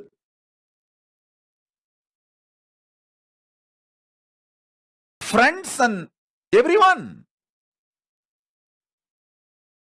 Krishna says, hey, don't give the name, don't give the date, don't give the date. Sahadeva says, integrity to the Pita, integrity to the science, integrity to the seat I am occupying is more important than my life. He takes the decision. Sahadeva takes the decision. His integrity to the seat he is occupying is more important than his own life, and he gives the date on such and such Amavasya, start the war, Duryodhana, you will win. Oh God! This Krishna has to find some way. He finds a different way. He goes and does Shraddha one day before that Amavasya. Sahadeva gave Amavasya as the right day to start the war. And Krishna goes and does Shraddha one day before the Amavasya. Surya and Chandra run to Krishna and say, come on, tomorrow is Amavasya, you are doing Shraddha today, why? Are you misinformed? Some Prohit, the palace Prohit misinformed you? What happened? Krishna says, what is Amavasya? The day sun and the moon meet. Krishna says, now both of you have already met here. So today is Amavasya, take the Shraddha and go. He changed the whole Amavasya.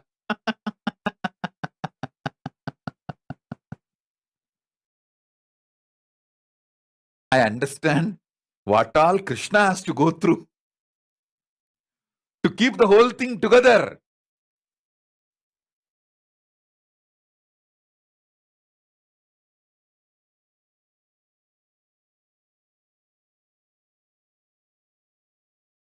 Larger plans of life to happen. I tell you, I have seen all kinds of exploiting people.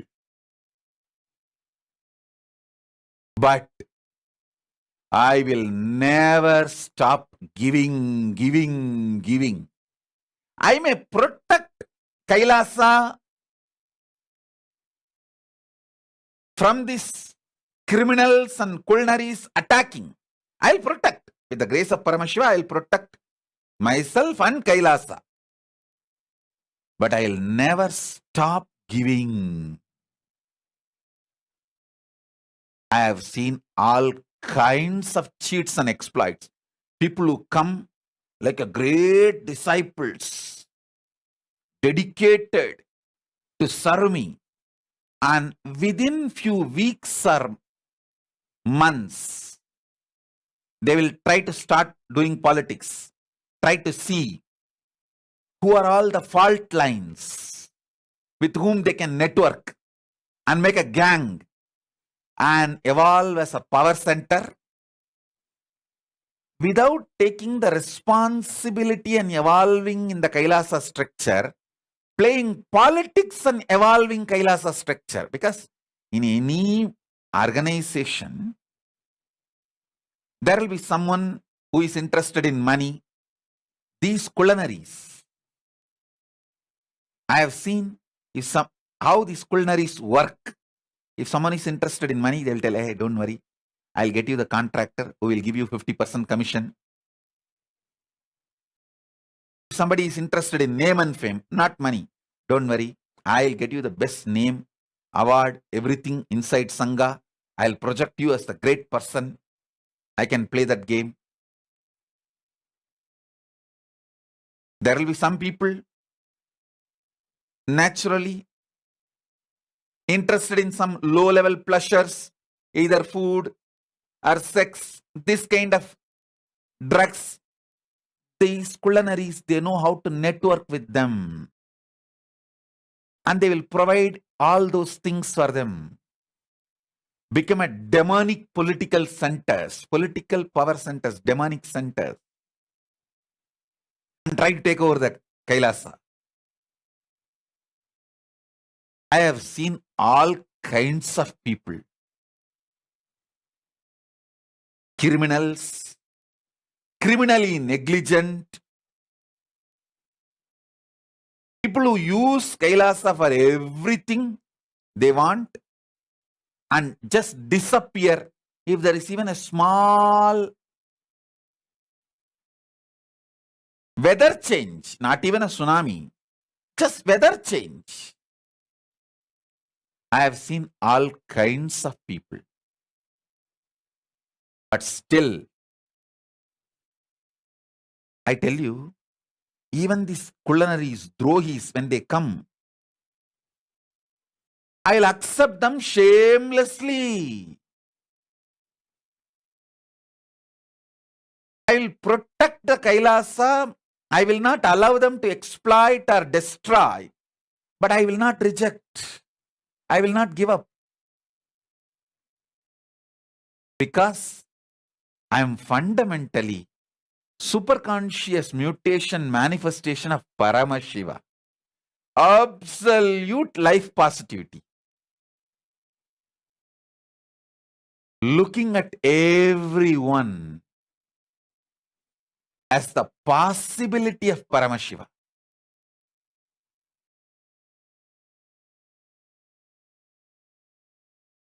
I will neither stop giving nor reduce the speed of giving. Listen, I will neither stop giving nor reduce the speed of giving. At the most, what I will do, I know how to protect, with the grace of Paramashiva, I know how to protect myself and Kailasa. That I will do. Because I need to be here to do this giving and enlightening everyone. That's a core reason why I am here. To do this superconscious mutation process. With the grace of Paramashiva, I will protect myself and Kailasa. That's different. But no drohi, traitor, culinary, cheats, steal, thieves, robbers, none of them can stop me giving or reduce the speed with which I am giving. Now, for this Kailasa, we are evolving the strategies. I was dictating the strategies. One of the strategy I dictated, all the Kailasa who want to be in Kailasa, a male monastery, female monastery, we will be soon opening. Maybe it will be as soon as Shivaratri also. We are just working on the logistics. The moment we open the monastery, male monastery, female monastery, everything as it was in Adi Kailasa, food, stay, medical care, gym, library, puja items, everything will be provided free of cost. The moment I said this, my team immediately opposed. No, Swamiji, if we give free of cost again, the same traitor gang will come. They will take all this for granted. And after 6 months or 1 year, they will demand more. They will go out and try to attack the Kailasa. We should evolve the protection system, but we cannot stop giving. We can increase the screening method. That is okay. But we cannot stop giving. Paramashiva says very clearly, anyone who wants to study Veda Agama, who wants to take up the Brahmacharya and study, Guru has to provide everything. Food, shelter, books, all the other things needed with the ecosystem. He said it. We just have to do it. Nothing can be done. If you want, you can do all. I told my team, if you want, you can do all the pre-scanning. You do interview. You see their background. You can get a professional company to do a background checkup about them. Is there any criminal record, or are they druggies? Unfortunately, we did not do all this background check in Adi Kailash. That is why the druggies all got into the campus, got into Adi Kailash. And unfortunately, India does not have an infrastructure to do this kind of a background check in other countries. People who come from other countries, India does not have infrastructure to do the background check. Even inside India, there is no one database from where you can do the background check.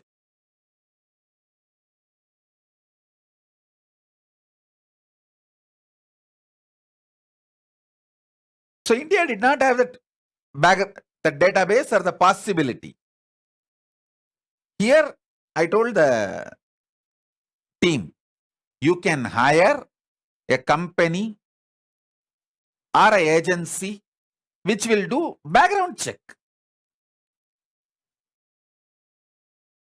You can make sure all of those protection methods, safety protocols are followed. That I agree. But I will not charge or I will not change my strategy. I will not stop giving. Be very clear. I will give. That's my strategy. Neither I will stop my strategy, nor I will reduce the speed of giving. Anyone, male or female, want to take sannyas, Krama Brahmacharya. See, Krama Brahmacharya is not like an eternal. You can take for 1 year, 6 months, 9 months, and study and go back. Naishtika Brahmacharya only is like a lifelong commitment. Then sannyasa is the next level. So even for Krama Brahmachari, Paramashiva says, even if somebody wants to take Krama, means after studying he will go back and he may marry, he may live, he or she may carry on with their life. Even for Krama Brahmachari, Guru has to provide everything. Food, shelter, clothes, books, all other accessories, tools, everything necessary with medical care and the ecosystem free of cost. I'm going to do that. Again, I'm going to do that. It's not that I'm going to do this only in Adi Kailasa. I'm going to do in Kailasa.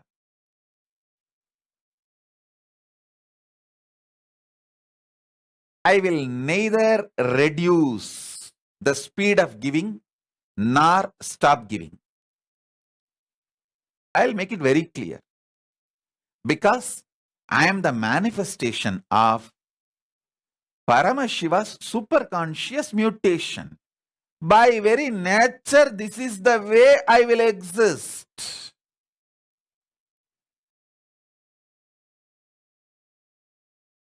I will work on safeguarding myself and Kailasa. I will not allow this time the same kind of attack, same kind of traitors, same kind of implants to get into the Sangha, get into the Kailasa. That I will make sure. That I will take care. Because now the campus is very organized. Kailasa is very organized. And male monastery separate, female monastery separate. The place is completely monitored, so no druggies can come inside. They cannot bring anything illegal. See, Adi Kailash is like a large open ground. First of all, there is no compound. That compound is just for like a namesake. In Adi Kailash, you can find 200 places where there is no compound. Freely anyone can walk out or in and bring. You can even bring tractors and trucks inside the campus without going through any security check or any main door. I will not tell you the exact ways, but there are places. Tractors can come inside. Just getting unnoticed, unmonitored, and can take things from inside and go out, can dump things inside. It's an open place, open ground.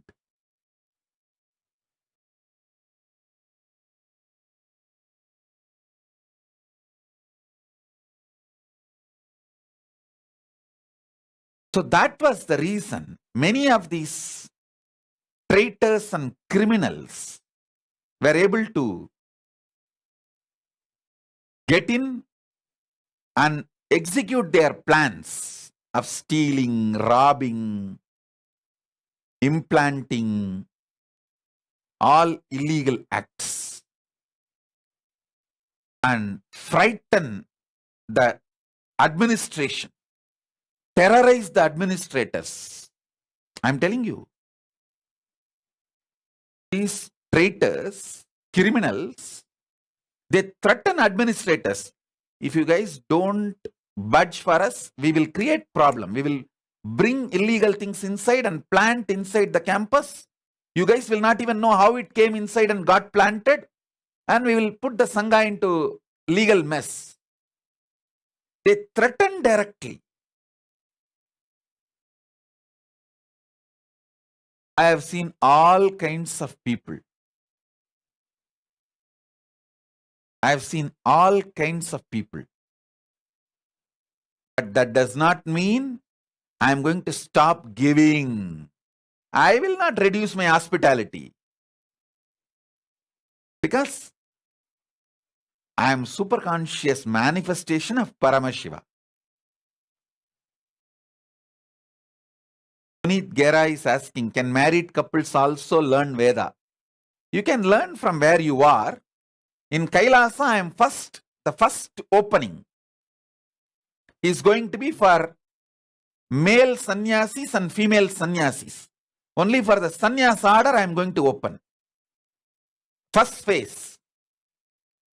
After this first phase settles down, we are smoothly able to operate and run. In few months, then I will open for householders.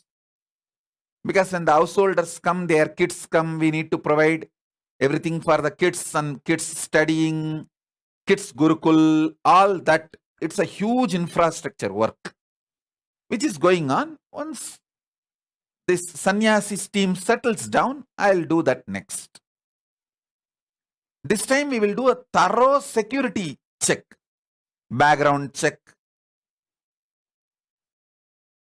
All those things we will do, but will not stop my hospitality.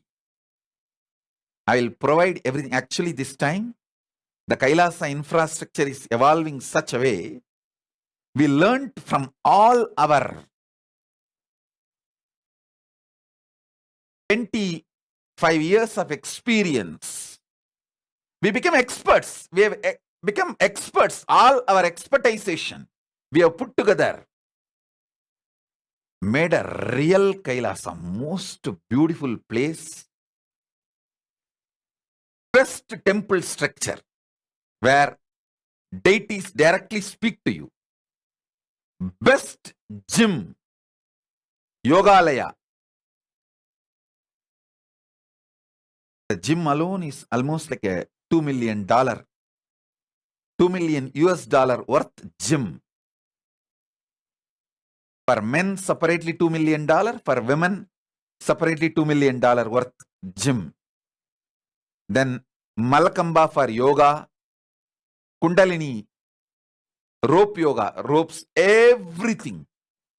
Ultra modern facilities. Best sattvic food. The Vedic, Ayurvedic, herbal sattvic food. 3 times a day. And other than that, the regular coffee, tea, hot chocolate, those things with Ayurvedic touch available. The way we have evolved everything with our expertise, it will be literally like a 10 times more than what we provide during the Paramashivoham or any program. Mahasadashivoham, any program time, what we provide, 10 times more. Absolutely free. Including the books,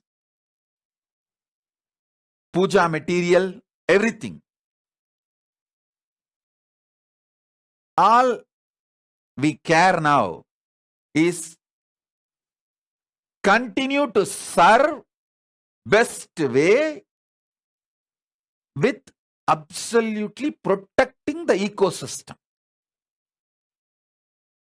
Ecosystem will be protected completely. That's the way we evolved our structure, and of course, now we become experts due to so many positive work we have done and all the attacks we faced from outside and inside. The outsiders getting into the inside like insiders. All levels. Actually, people who attack are never insiders. They pose as insiders. I should say imposters.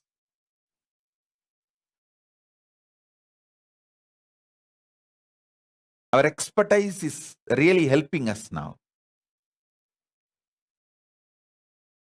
What we went through positively, negatively, everything has only made us more strong now. Because I am not going to compromise on giving. That is my superconscious mutation. Absolute life positivity.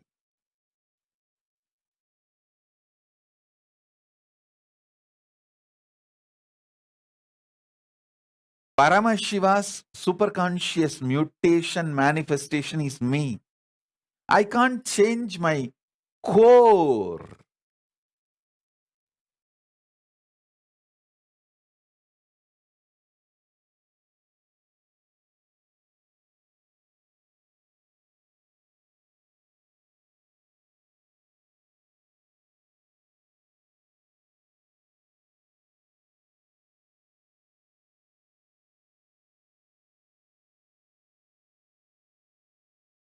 Monica Nithya Nishkrodananda is messaging.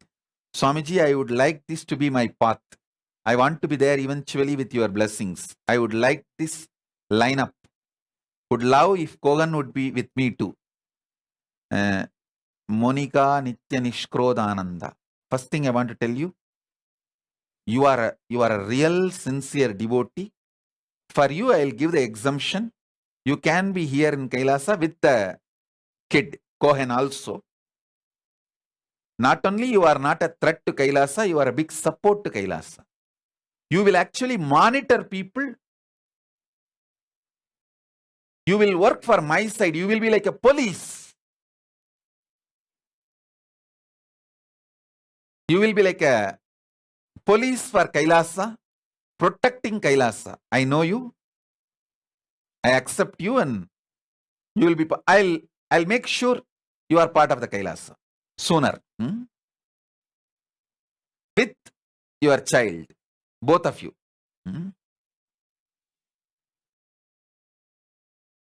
Anyhow, listen.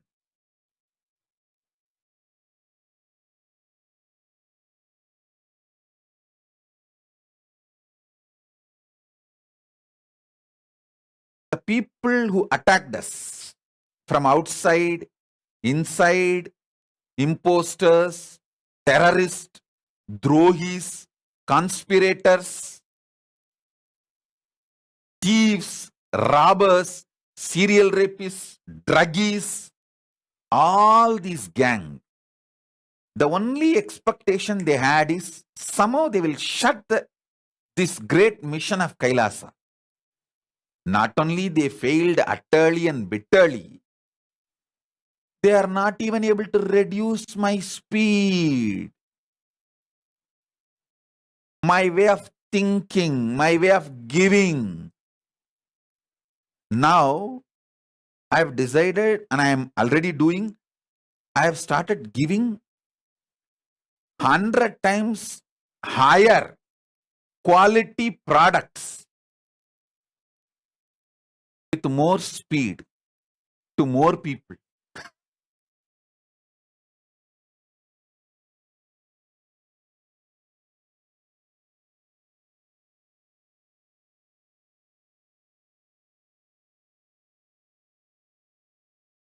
Please understand, when something is done inside you as a superconscious mutation process, it can never leave you. It will be there as your core. And my gurus have done it so beautifully. They made not only the power of enlightenment and power of enlightenment with the ability to transmit that to others, above all, even the ability to create an infrastructure. They did a superconscious mutation process inside me. Forever I will be attracting the wealth, and wealth will be gathering around me for the work I need to do. That is why even now I don't appeal or ask anyone to donate for me or for Kailasa. Every day it is pouring. It is pouring.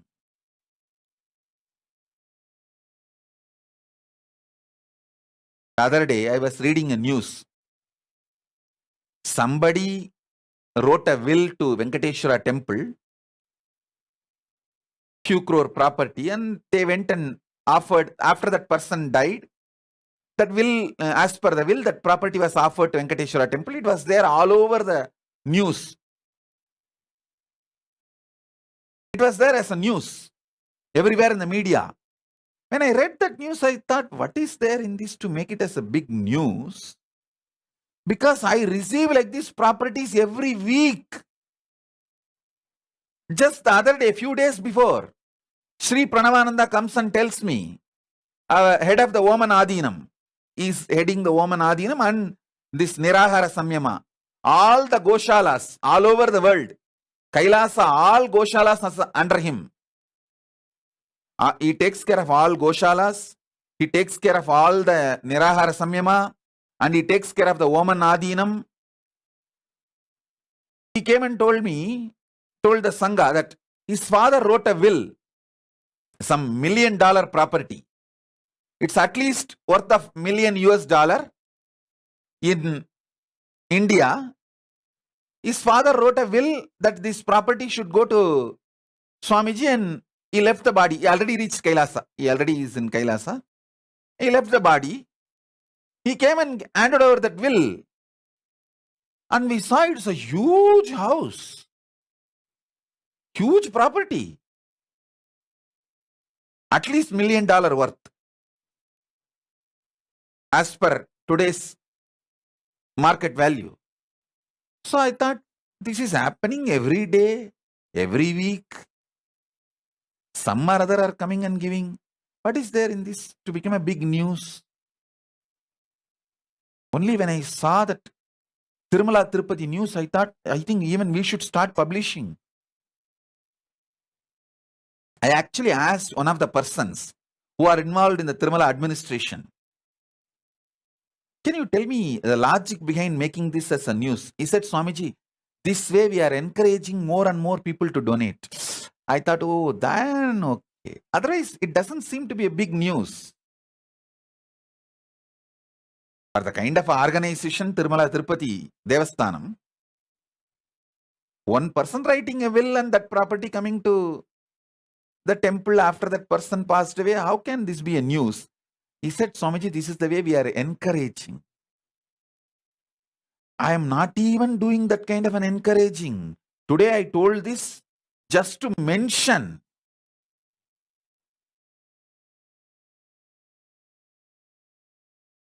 It is pouring from all sides.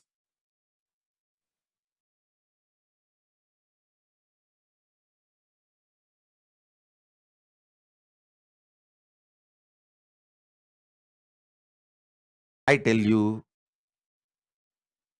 I am going to do the exact same superconscious mutation in all of you.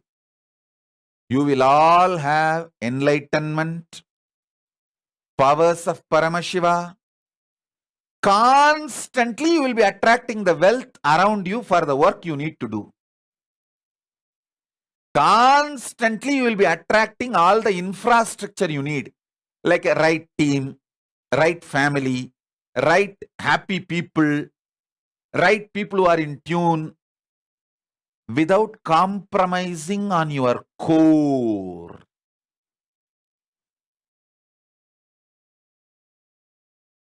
This is the exact superconscious mutation I am going to do inside you, as it was done to me by my gurus. Health.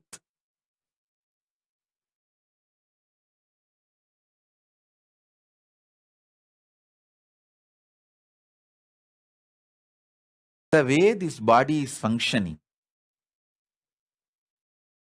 manifesting these initiations and enlightenment, I simply know at least next 200 years, I can keep going.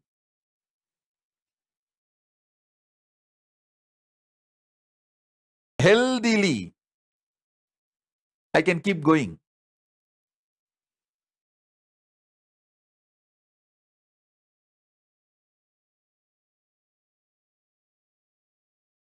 Because it is superconscious mutation process, manifestation. Many of our devotees, they know what I am talking. It will come almost like you are going to lose the house or the company or the something, the bank problem and all that. Almost like a கத்தி கழுத்துக்கு வர மாதிரி இருக்கும். நித்யகண்டம் பூர்ணாயுசு, don't worry. Suddenly the problem will disappear. I tell you,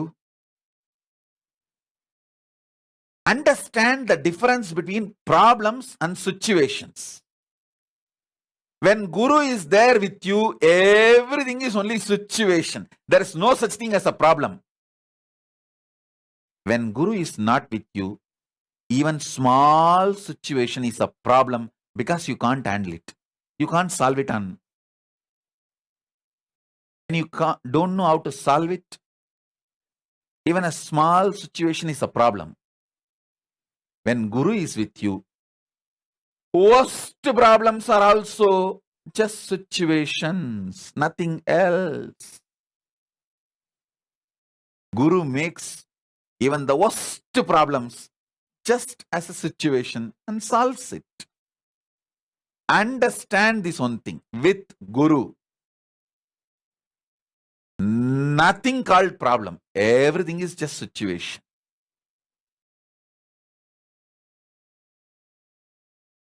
People will message, Swamiji, it's almost like my company is gone, my house is gone, my life is gone, my everything is gone.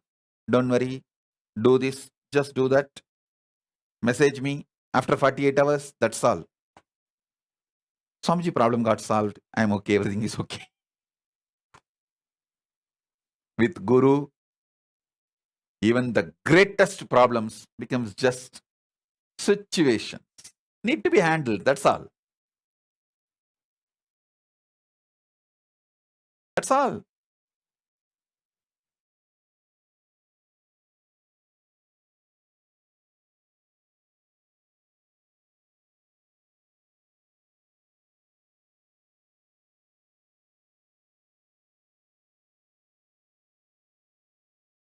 I tell you, whether it is in the health or wealth or strategies to evolve,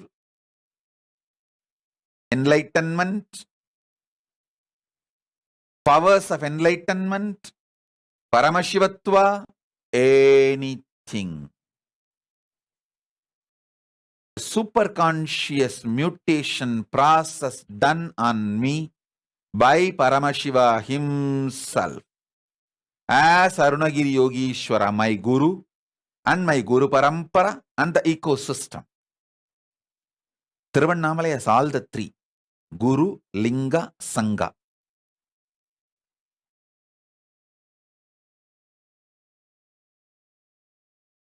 Always all these three will be available in Tiruvannamalai.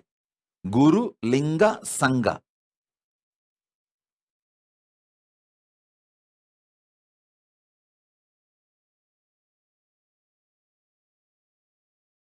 I got all the three.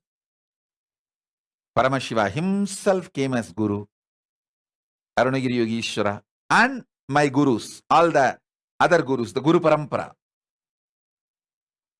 What he did to me, a superconscious mutation process, with his grace and blessings and permission, I am doing the same thing to you. That is why the last initiation I said, pen down 25 things which is you feel impossible. I am seeing multiple messages everywhere. Swamiji, already the things which I thought impossible and wrote the 25 things have started manifesting. Those impossibilities are collapsing, melting down. I tell you, listen to this. You can offer it as a prayer. You can even offer it as a sangalpa. If you are a little arrogant person, you can even throw it as a challenge. I tell you.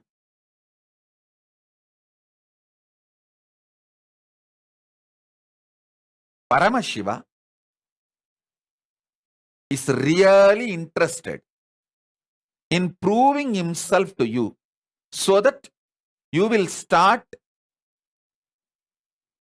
getting ready for Paramadvaita initiation, becoming one with him. You wanting to become ultimate is not just your desire alone, it is his desire also.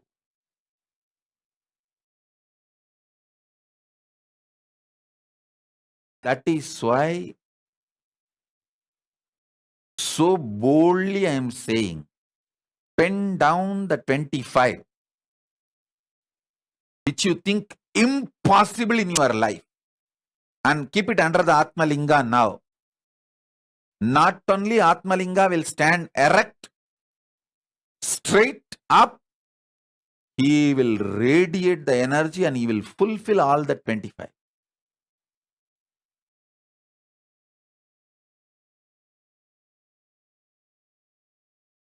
If you wrote yesterday in the last initiation 25, some things got fulfilled, started manifesting, remove that. And you can add few more.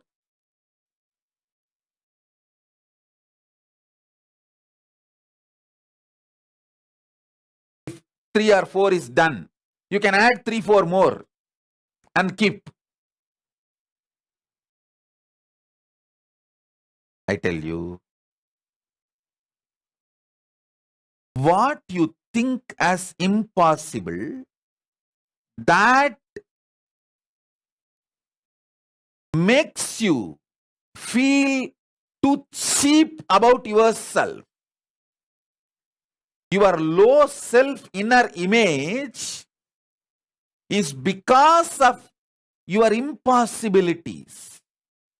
If those impossibilities are broken, see, it's like you have built a prison around yourself with a 25 strong pillars. If those pillars are broken, suddenly you know you are free. And it is not necessary all the 25 need to break. Even 3, 4 breaks, you know you are free to walk out. Same way, dam. You have built a dam with the 25 strong pillars around you. It's not that all 25 need to collapse for the river to flow. Even if 3, 4 pillars collapse, the river will flow and break the remaining pillars and be free. These 25 impossibilities you have, pen them down and keep. And keep the Atmalinga on it, or you can keep the Atmalinga in the hand. Anything is okay. Not only Atmalinga will start standing erect, it will start levitating. Because when the superconscious mutation process happens, your whole, the space will become so alive. You will be simply connected to Kailasa.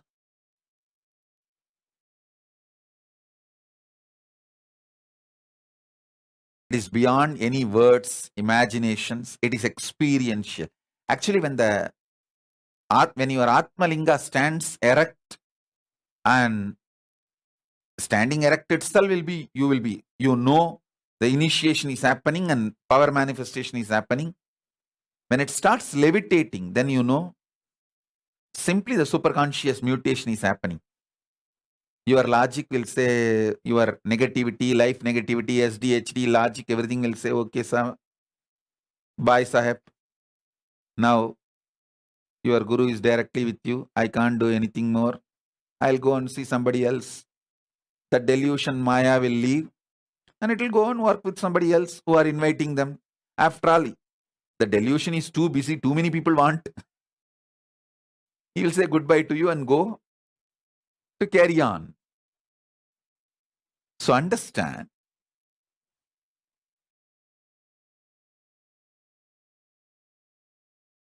this Atmalinga standing erect or levitating, all this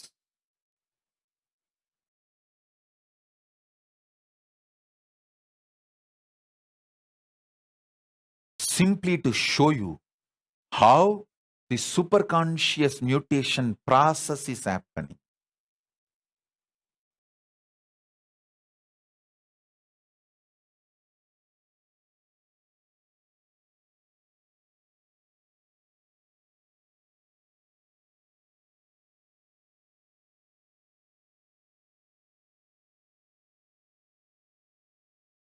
Somebody is messaging, Swamiji, I don't even know what I believe as impossible.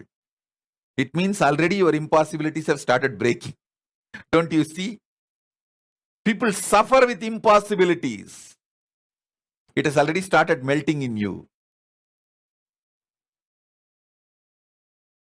So now don't suffer. I am not having any impossibility. What to do, Swamiji? Then celebrate that. Enjoy that. So,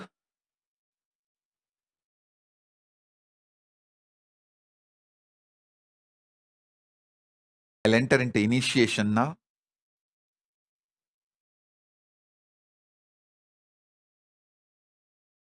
So now, I'll start the initiation. All of you sit.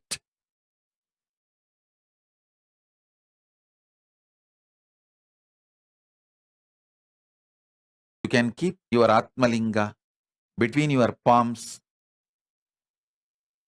or on the paper you wrote your sankalpas, prayers. Anything is okay. Not only Atmalinga will stand up, stand erect on its own, it will start levitating. Om, Om, Om.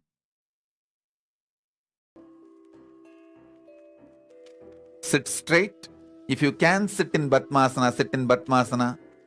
Keep a lamp and Atmalinga in front of the camera. I'll start the initiation now.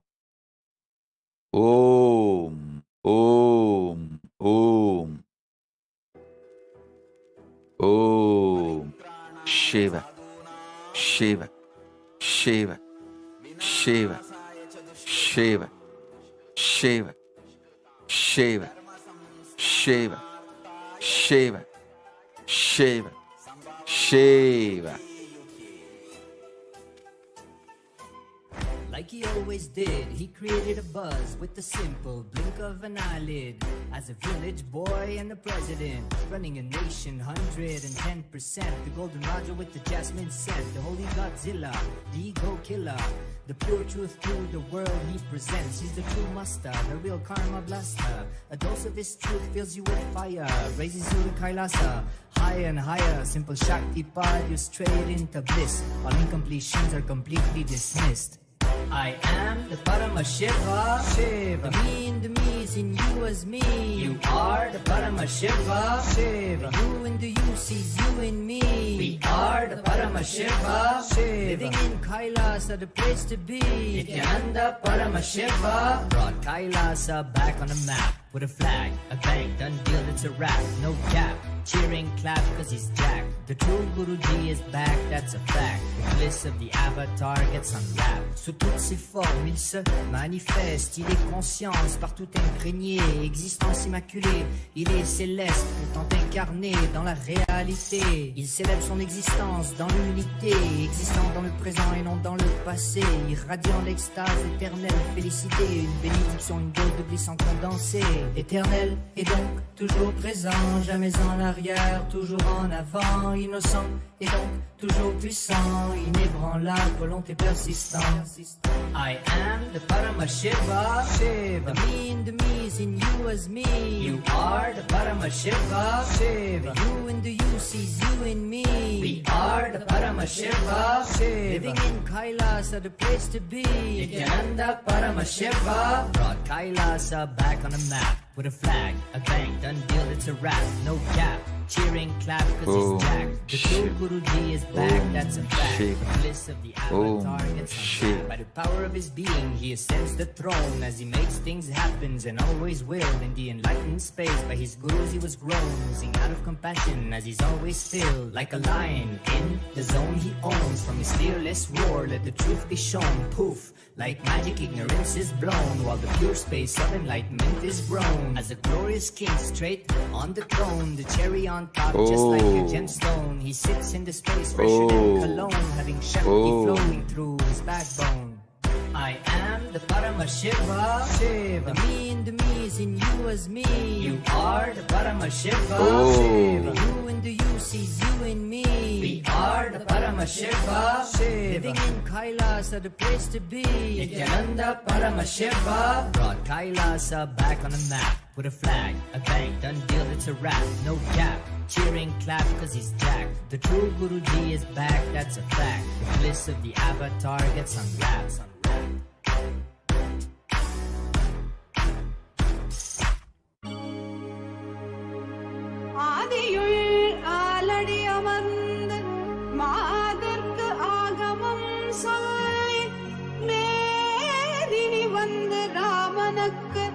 வேத நீதியும் தானரைத்த சோதியும் சுடராய் நின்று சச்சலமே நித்யானந்தன் தானாய் வந்து சச்சலமே நித்யானந்தன் தானாய் வந்து தானே தன்னை வழிபாட்டு நித்யானந்தேசன் நினைவே நித்யானந்தன் நித்யானந்தேசன் நினைவே Nithyanandam. I see some of the participants keeping the Atmalinga stand with your hand. Please understand, you should keep the Atmalinga only flat. It will stand by itself. In your hand or on the floor, you should keep it only flat. It will stand on its own.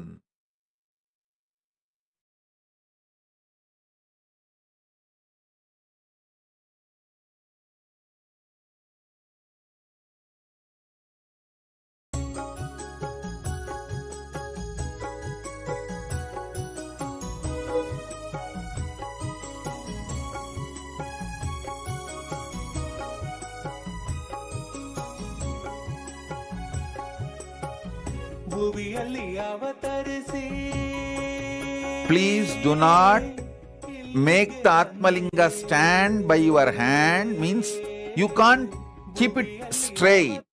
You keep it flat. It will stand up by itself. When I start the initiation now, it will stand by itself. Even on your hand, in your palm. Keep it flat. It will stand by itself. When the initiation starts, when I awaken the Kundalini, the Linga will stand by itself, not only erect, it will start levitating.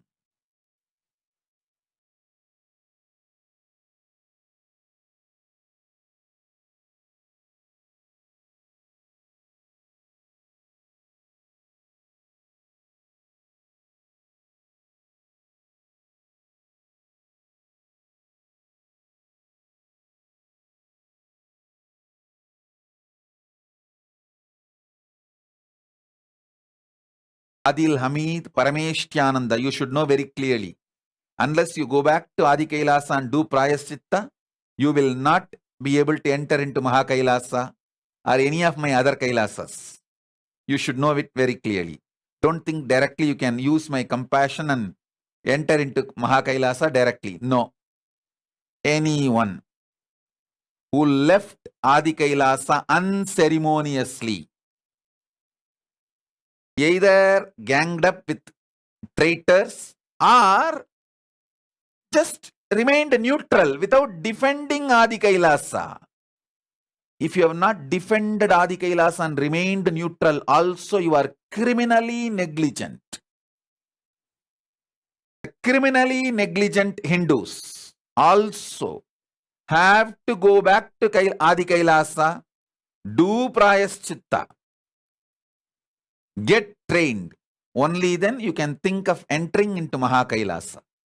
If you are sincere about entering into Mahakailasa and living here with me, go back to Adi Kailasa, do Prayaschitta. Only then you will understand the value of what is provided to you and you will not abuse it again. So I am making it very clear. I am getting multiple messages everywhere. Oh, I want to come to Adi Kailasa. I want to come to Mahakailasa immediately. I am applying. When you are opening the male monastery, when you are opening the female monastery, be very clear. If you left Adi Kailasa or any of our Indian Kailasa, Gujarat or Madurai any of the Indian Kailasa unceremoniously during the crisis broke your integrity to stand by the Sangha, whether you joined the anti-gang, but you did not, even if you did not join the traitor anti-gang, but remained neutral. During the crisis, you did not defend or protect Adi Kailasa and just escaped, ran away. Then you are criminally negligent Hindu. Go back to Adi Kailasa, do Prayaschitta. Only then you will understand the value of what is provided. By now, life would have taught you enough. What you lost, what you missed. So go back to Adi Kailasa, do Prayaschitta. Only after that you can enter into Mahakailasa. Not before that. Because I am very clear, I don't want criminals, traitors, serial rapists, druggies, thieves, culinaries, robbers. I don't want any of that. Any of those people, including criminally negligent Hindus. People who did not defend. People who did not stand by Adi Kailasa. After getting all the infrastructure, hospitality, everything from Adi Kailasa, literally sucking the blood of Adi Kailasa, but did not stand by Adi Kailasa during the crisis.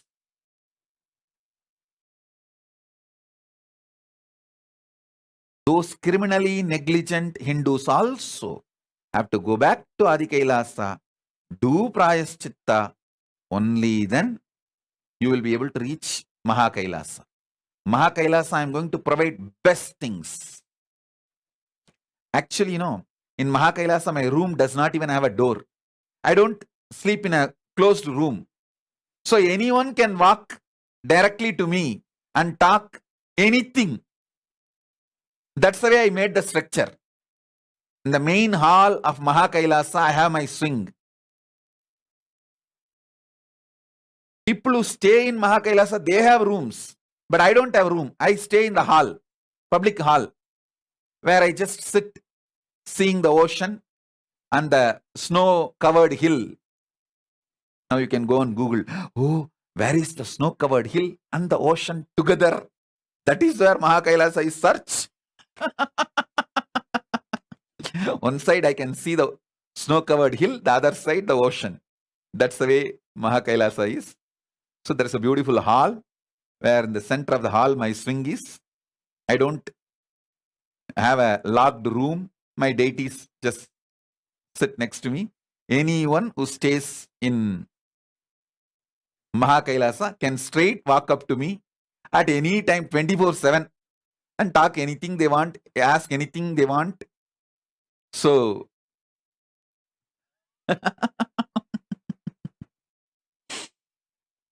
that's the way the lifestyle in Mahakailasa, and I eat with them. Only once a day I eat, but that once also I eat with them. They live around me, literally like how the Mahakailasa is, the same way. See, from Mahakailasa, if you go to Mahakailasa after you leave the body, you will not have any cultural shock. Because this is the trailer of Mahakailasa in the vertical time zone in Bhuloka.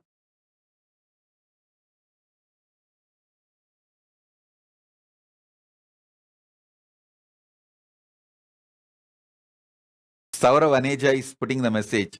No place like Adi Kailasa. Thank you for getting my family here. I can't even imagine how Mahakailasa would be. Saurav Aneja, you have an absolute obedience and devotion and Guru Bhakti. Soon you will reach Mahakailasa. Only one thing I want to warn you. Listen. Don't get diluted with old poisonous culinaries, some of them still sitting there. See, everyone in Adi Kailasa don't think they are dedicated to me. It is because of the old culinaries, I'll just left them. Okay, where will they go? Let them just be running around. There are few.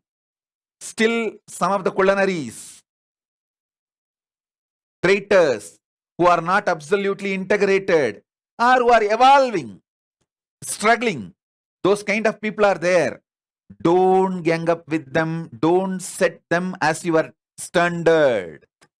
Keep only me as your standard. Be focused only on me. You will reach Adi Kailasa. If you settle with them comfortably, then you will be with them. Understand that.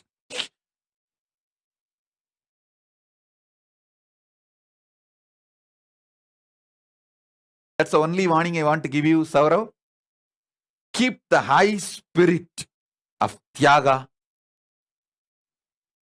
high up.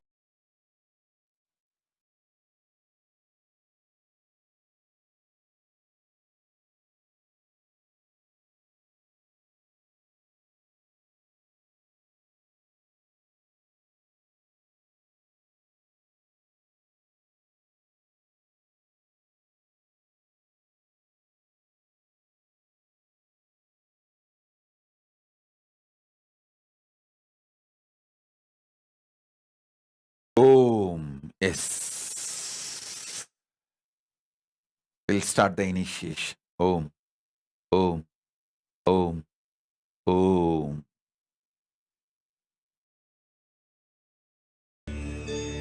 Om. அருமருந்தே அண்ணாமலையோனே ஆனந்த நித்தியனே அகழுருள் மாய்ப்பவனே சிறிதே சிந்தை இறங்கி கருதும் எக்கணத்திலும் M கண்முன்னே நீயாடிவா அழகு திருநடமிடும் எங்கள் அம்மையப்பனே பழகு தமிழில் உன்னை பாடி நின்றோம் தூயவனே ஞானவனே நித்யானந்தனே தெய்வ திருநடமாடிவா தெய்வ திருநடமாடிவா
நித்தனவன் கைகளாட பொய்கள் யாவும் நீங்கிட கொண்ட விரல் யாவும் ஆட அண்டமே குத்தாடிட நித்தனவன் கைகளாட பொய்கள் யாவும் நீங்கிட கொண்ட விரல் யாவும் ஆட அண்டமே குத்தாடிட சின்ன தெளிய சத்தியம் தரும் நித்திய குருவாகிவிட சின்ன தெளிய சத்தியம் தரும் நித்திய குருவாகிவிட தக தக தக தக தகவன ஆடிவா நித்யநந்தா குருநாதனே நீ ஆடிவா தக தக தக தக தகவன ஆடிவா நித்யநந்தா கிரி சக்தியே நீ ஆடிவா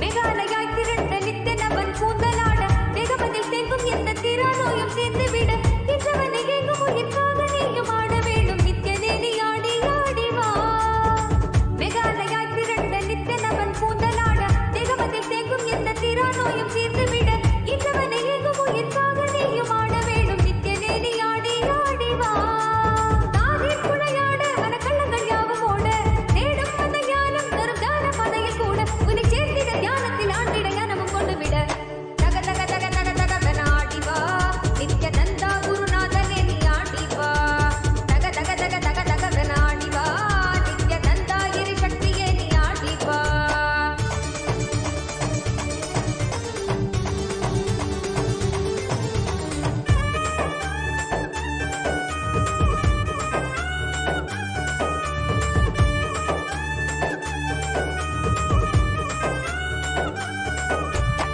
நித்தனவன் பொன் கழுத்தில் ஆடும் மாலையாடிட எண்ணிலடங்காத மாயையாவும் அங்கே வேண்டிட நித்தனவன் பொன் கழுத்தில் ஆடும் மாலையாடிட எண்ணிலடங்காத மாயையாவும் அங்கே வேண்டிட வகையற்றிடும் சத்தங்களிலே ஆழ்ந்து மனம் அமைதி பெற வகையற்றிடும் சத்தங்களிலே ஆழ்ந்து மனம் அமைதி பெற தக தக தக தக தகவன ஆடிவா நித்யநந்தா குருநாதனே நீ ஆடிவா தக தக தக தக தகவன ஆடிவா நித்யநந்தா கிரி சக்தியே நீ ஆடிவா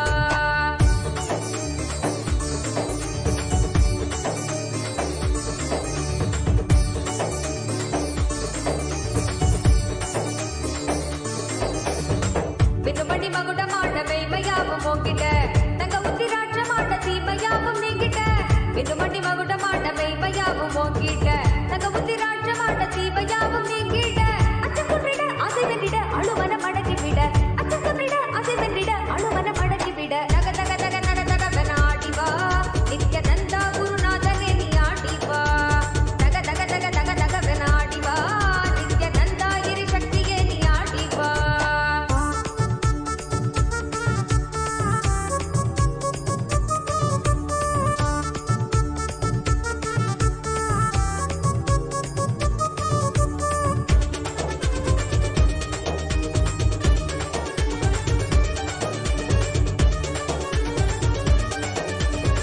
அன்னை உருவாக எங்கள் அழகு தெய்வம் ஆடிட தந்தை என வீரம் கொண்டு சூலம் கையை தாங்கிட அன்னை உருவாக எங்கள் அழகு தெய்வம் ஆடிட தந்தை என வீரம் கொண்டு சூலம் கையை தாங்கிட கொஞ்சம் சிரிப்பாய் சொன்ன சொற்களோ முட்டையிட போக்கிவிட கொஞ்சம் சிரிப்பாய் சொன்ன சொற்களோ முட்டையிட போக்கிவிட தக தக தக தக தகவன ஆடிவா நித்யநந்தா குருநாதனே நீ ஆடிவா தக தக தக தக தகவன ஆடிவா நித்யநந்தா கிரி சக்தியே நீ ஆடிவா தக தக தக தக தகவன ஆடிவா நித்யநந்தா குருநாதனே நீ ஆடிவா தக தக தக தக தகவன ஆடிவா நித்யநந்தா கிரி சக்தியே நீ ஆடிவா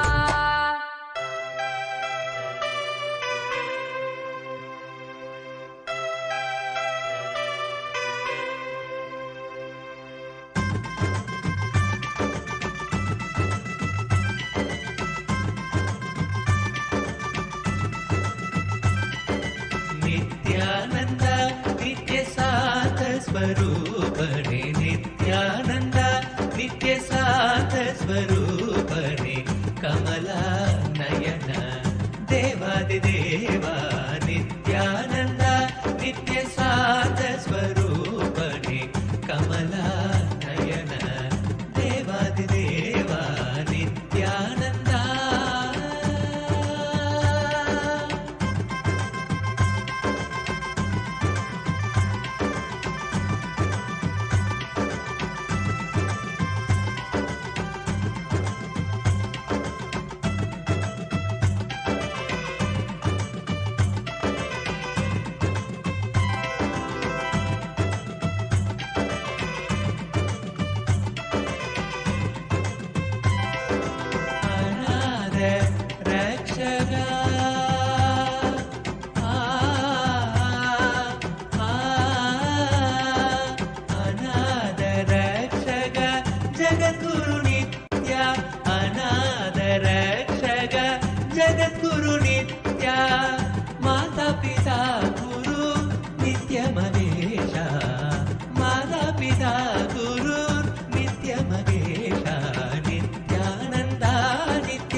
Shiv. దేవాదిదేవ Shiv. Nityananda Shiv. Shiv.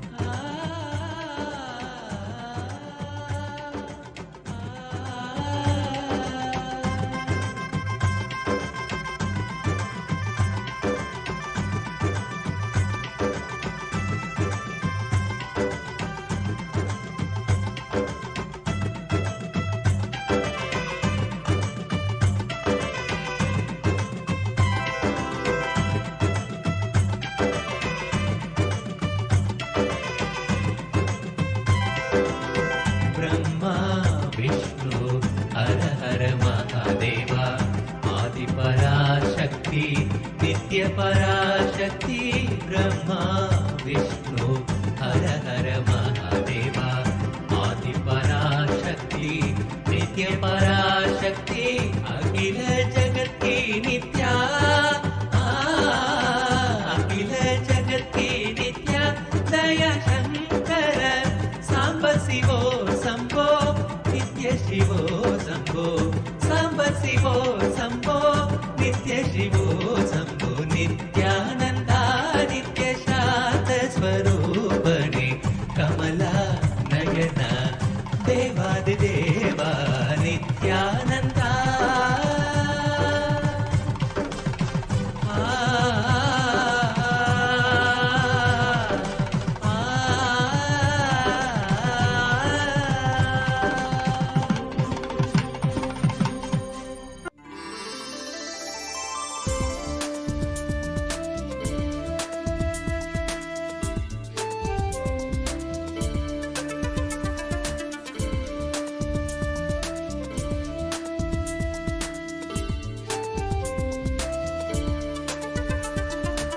Shri Nityananda नमस्ते श्री नित्यानंदा नमस्ते श्री नित्यानंदा नमस्ते श्री नित्यानंदा नमस्ते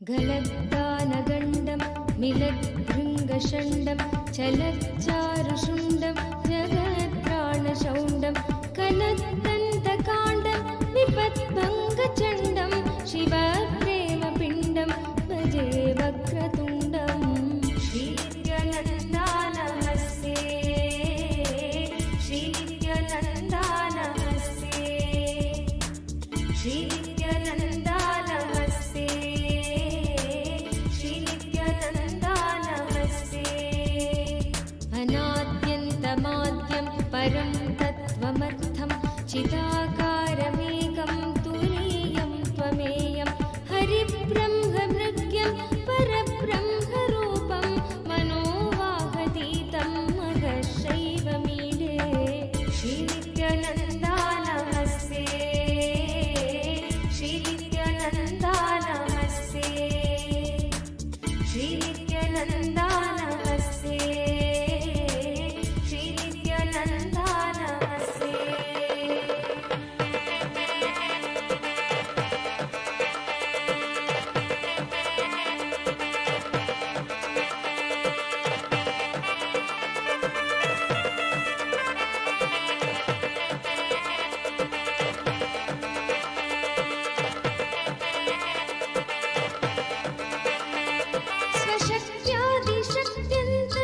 स्वशक्त्यादिशक्त्यन्तसिंहासनस्थं मनोहारि सर्वाङ्गरत्नोरुभूषं जटाकेन्दुगङ्गास्तिशन्याकमौलिं पराशक्तिमित्रं नुमः पञ्चवक्त्रं श्री नित्यानन्दा नमस्ते श्री नित्यानन्दा नमस्ते श्री नित्यानन्दा नमस्ते श्री नित्यानन्दा नमस्ते Of Paramashiva, Paramavatara of Paramashiva, I initiate all of you into Paramadvaita. Om. Om. Om. Bless you all. Let's all radiate with integrity, authenticity, responsibility, enriching, causing living Shuddhadvaita Saivam, the Paramattvaitam, the state, space, powers, being, superconsciousness, and Kailasa of Paramashiva. Paramashivoham, Om Nithyananda Paramashivoham, the eternal bliss Nithyananda. Thank you. Be blissful.